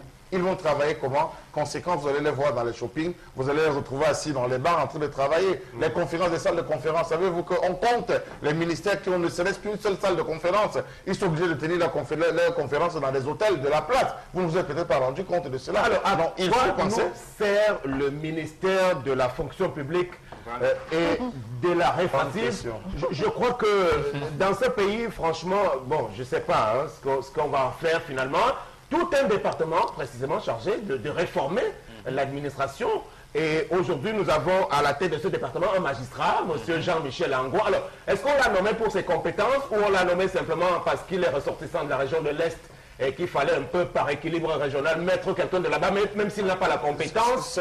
Ça est toute la question, parce qu'on ne va pas quand même tout le temps laisser faire comme ça des gens qui ont la chance de bénéficier de ce fameux décret du chef de l'État et qui ne font pas grand-chose pour répondre aux attentes à tous les problèmes du monde, alors qu'il y a tout un département chargé. Monsieur M. Sévérin, pour le faire, on conçoit les listes. Les listes sont adressées au ministère des Finances, qui récupère les listes, qui évalue, parce qu'il faut posséder des comptages. Mais ceci, cela pour débloquer les ronds, pour pouvoir payer. Lorsque ça revient, vous voyez que ça revient avec 10 noms supplémentaires de ce que vous n'avez pas mis. Et ce qu'ils appellent l'entraide, le vivre ensemble ministériel, où chacun t'envoie 10 noms supplémentaires, 10, 5, ça se retrouve à ce niveau. Tu vas faire comment? Tu es obligé de fonctionner.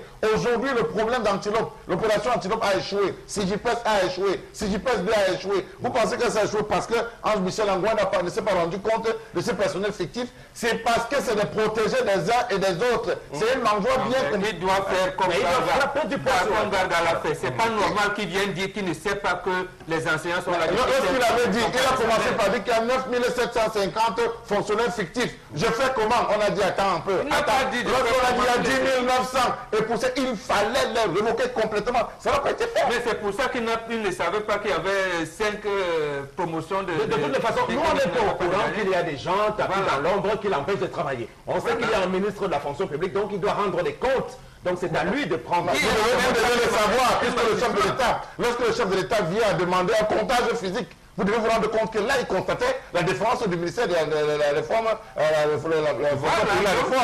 Il constatait, lui-même, le chef de l'État constatait lorsqu'il demande un comptage physique.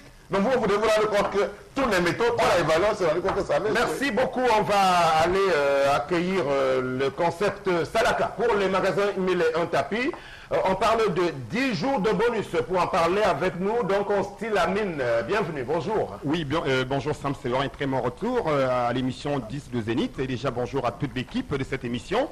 Alors le concept Salaka s'installe en cœur ce mercredi matin pour parler bien sûr de 10 jours de Salaka, de 10 jours de bonus et surtout de 10 jours de prix spéciaux dans les rayons du magasin 1001 tapis qui, je rappelle, sont situés en plein cœur de Douala, en face de la boulangerie Saker Paladika, non loin bien sûr de la rue Mermoz. Alors chers téléspectateurs, vous regardez en ce moment, je vous rappelle que vous avez encore 10 jours, notamment jusqu'au 11 août 2017 pour acheter un ordinateur à 35 000, un laptop à 45 000 francs, un robot mixeur et plein d'autres articles. Vous aviez encore 10 jours seulement. Voilà pourquoi ce matin nous allons accorder encore et encore des remises à tous ceux qui vont acheter pendant ces 10 jours, parce que c'est mon mois anniversaire. Donc le laptop de 45 000, quand vous allez appeler, vous l'achèterez à moins de 45 000 francs, pour dire que tous les articles sont réduits pendant 10 jours du côté bien sûr du magasin 1001 tapis. Avant bien sûr de commencer la vente, je tiens à remercier particulièrement le maire Tama Joseph, du côté bien sûr de Bafoussam, fondateur du Copobit, qui a signé un grand contrat avec le concept Salaka et qui nous a fait une très grande recette des ordinateurs, des imprimantes et des photocopieurs la semaine dernière pour son collège, qui est d'ailleurs l'un des meilleurs à Bafoussam, le Copobit. Merci à vous monsieur Tama Joseph. Alors à l'instant, place à la vente de ce matin. Nous allons commencer directement par des tapis de qualité à 19 500 francs, un tapis neuf dans le carton, les numéros de téléphone s'affichent à l'écran, un tapis de qualité supérieure, un tapis neuf à 19 500 francs, c'est bien sûr du côté du magasin 1001 tapis, et pour tous ceux qui vont appeler, vous allez l'acheter à moins de 19 500 francs, pendant les 10 jours de bonus au magasin 1001 tapis. C'est des tapis d'origine turque. Dans leur emballage, jamais utilisés. Vous les avez à 19 500 francs. Et quand vous appelez, vous l'achetez à moins de 19 500 francs. Pareil également pour les robots mixeurs 2 balles. Pour faire des jus de fruits, pour écraser les condiments secs, pour écraser les condiments frais, vous les avez bien entendu à 12 500 francs. Un magnifique robot mixeur 2 balles. Et comme c'est mon mois anniversaire, et comme c'est les 10 jours de bonus, tous ceux qui vont appeler, vous l'achèterez à moins de 12 500 francs. Je dis bien à moins de 12 500 francs, à condition d'appeler et de passer au magasin avant le 11 août 2017. À côté bien sûr des robots mixeurs, place à l'instant aux ordinateurs complets. Ah ben oui, bien sûr, les fers à vapeur d'abord. Pour dire tout simplement, chers téléspectateurs, ne demandez plus virgule, les fers à vapeur virgule, aux voisins, point virgule. Parce qu'ils vont vous insulter, oh, c'est terminé. Chacun devrait avoir au moins ces 2 fers à vapeur à la maison, comme M. Tama Joseph. Des fers à vapeur de qualité, des fers à vapeur neufs dans leur carton, avec un long fil. Les prix vont s'afficher encore à l'écran. Vous les avez à 7500 francs. Et pour tous ceux qui vont appeler, je maintiens ma parole, je vous le rassure, jusqu'à samedi 11, ces fers à vapeur coûteront moins de 7500 francs, du côté bien sûr du magasin 1001 tapis, pour tous ceux qui vont appeler et pour tous ceux qui vont faire les achats, du côté bien sûr du magasin 1001 tapis en plein cœur d'Aqua. Alors à l'instant, place aux ordinateurs. La rentrée scolaire, c'est dans quelques jours. La rentrée scolaire pointe à l'horizon. Les enfants doivent rentrer à l'école. Les collèges doivent équiper leurs salles d'informatique. Les entreprises également. Les particuliers également. Alors un ordinateur complet, vous avez encore 10 jours pour l'acheter à 35 000. Ce magnifique ordinateur complet Pentium 4, vous l'avez à 35 000 francs avec une remise spéciale pendant les 10 jours de bonus. Je rappelle, c'est un Pentium 4 HP. Core, eh bien, 1.8 de la RAM, un processeur d'1.8, 40 Go de disque dur, 1 Go de RAM, vous l'avez à 35 000 francs au magasin 1001 tapis. Pendant ces 10 jours de promotion, vous avez encore jusqu'au 11 août pour l'acheter à ce prix, voilà, du côté du magasin 1001 tapis. Je rappelle que c'est la grande promo. À côté, bien sûr, des ordinateurs de 35 000, on a donc des laptops. Ah ben oui, des Pentium M, 40 Go de disque dur, 1 Go de RAM, processeur 1.5, lecteur DVD.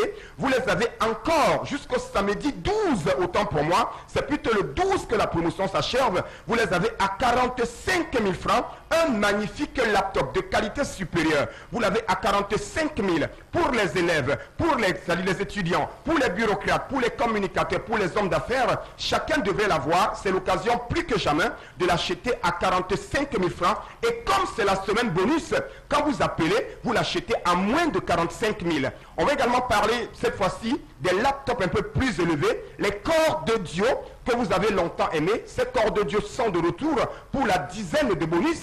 C'est donc à 75 000. Un corps d'audio de marque Dell HP Lenovo, 1.8 de 2 Go de RAM, 80 Go de disque, 15 000 francs avec Wi-Fi et bien entendu bonne autonomie de batterie. Les numéros de téléphone s'affichent au bas de l'écran. Nous allons conclure avec 3 articles, notamment après avoir saisi, on a besoin d'imprimer, on a besoin de photocopier. Alors quoi de plus normal que d'acheter une imprimante HP multifonction à 35 000 francs. C'est du côté du magasin 1001 tapis. Vous aviez encore 10 jours jusqu'au 12 août pour l'acheter à 35 000. Et tous ceux qui vont appeler, vous le bien de 35 000. On va donc conclure rapidement avec, bien entendu, les oufs pour danser, pour écouter la radio, pour écouter la musique. Vous l'avez à 26 000 au magasin 1001 tapis et profitez des 10 jours de bonus pour l'acheter à moins de 26 000 francs au magasin 1001 tapis jusqu'au samedi 12 août 2017. Après avoir acheté tous ces appareils, on a besoin de les sécuriser. Et avec quoi devrait-on les sécuriser? C'est des régulateurs de tension et pas n'importe lesquels. Les régulateurs de tension numériques.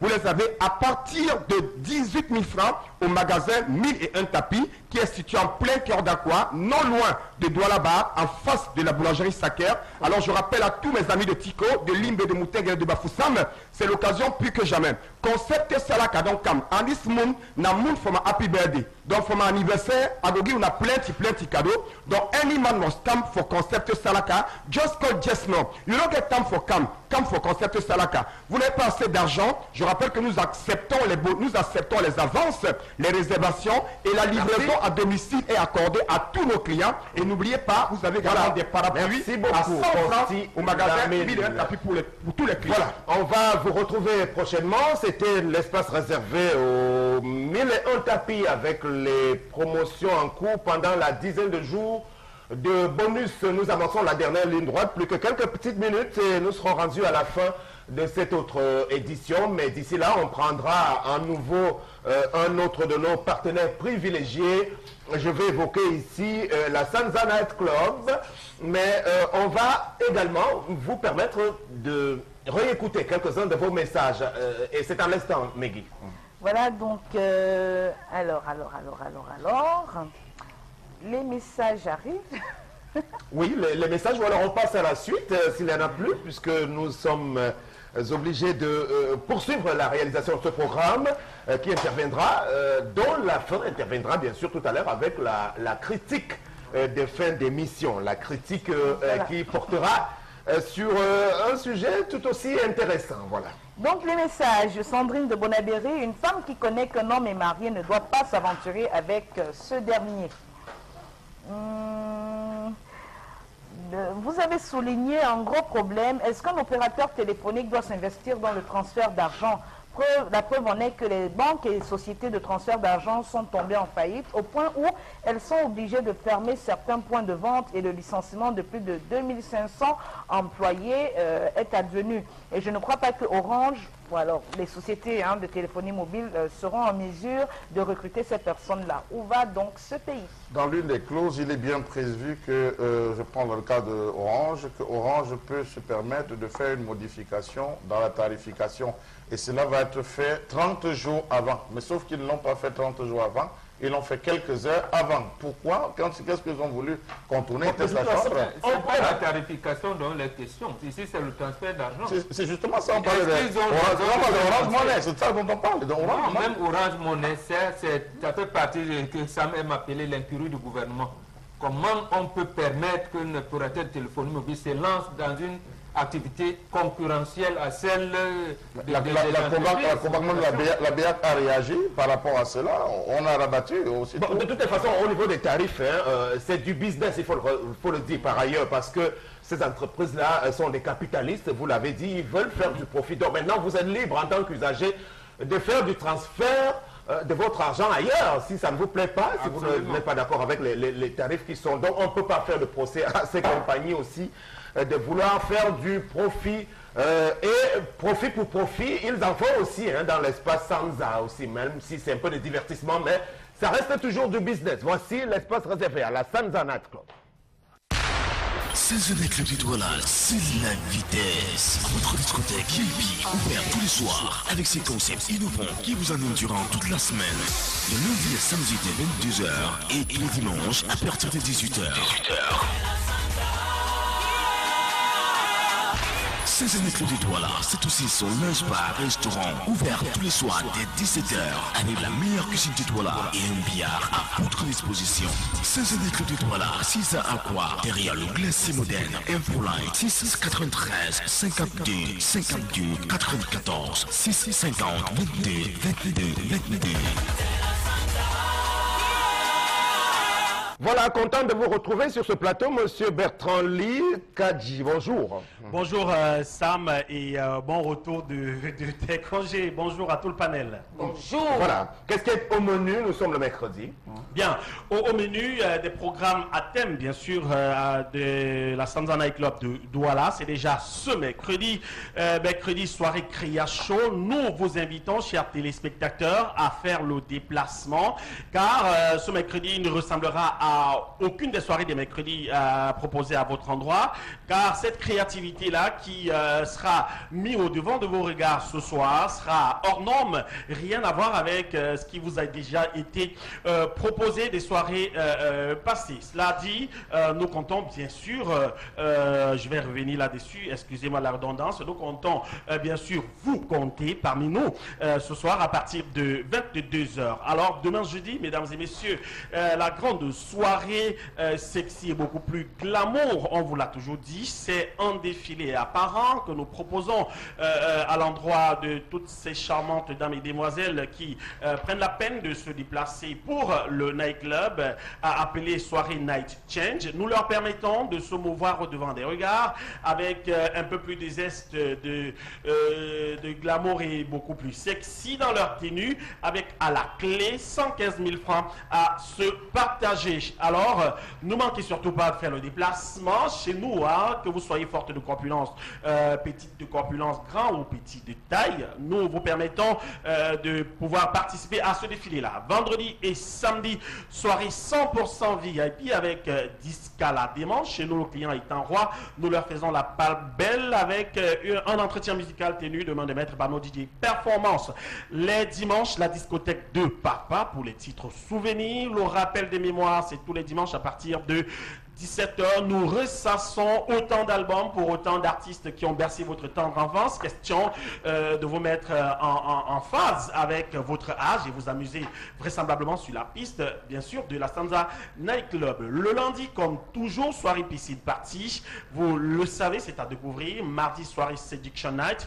C'est à découvrir également. Les vacances, c'est à vivre absolument, bien sûr, à la Stanza Night Club qui est située en plein aqua, juste aux encablures de l'immeuble Soka. Rappelons-le, à Yaoundé, la Stanza Monté, Elik et Sono a fait une merveille à l'endroit de sa clientèle dimanche dernier avec l'artiste Belka Toby. Et ce dimanche, bien sûr, on a pensé au retour de l'homme qui a créé le Makassi. Bien sûr, il sera ce dimanche à la Stanza Night Club de Yaoundé. Il s'appelle l'artiste Samfang Thomas. Bien sûr, pour son retour, on va saluer, n'est-ce pas, cette soirée-là qui a bel et bien été donnée le OK par lui et ce sera en live et non un playback. C'est à vivre absolument pour les féeries du bon vieux temps. Retenons-le, les soirées à venir pour des artistes programmés. Nous préparons un gros coup. D'ici à là, vous serez informés.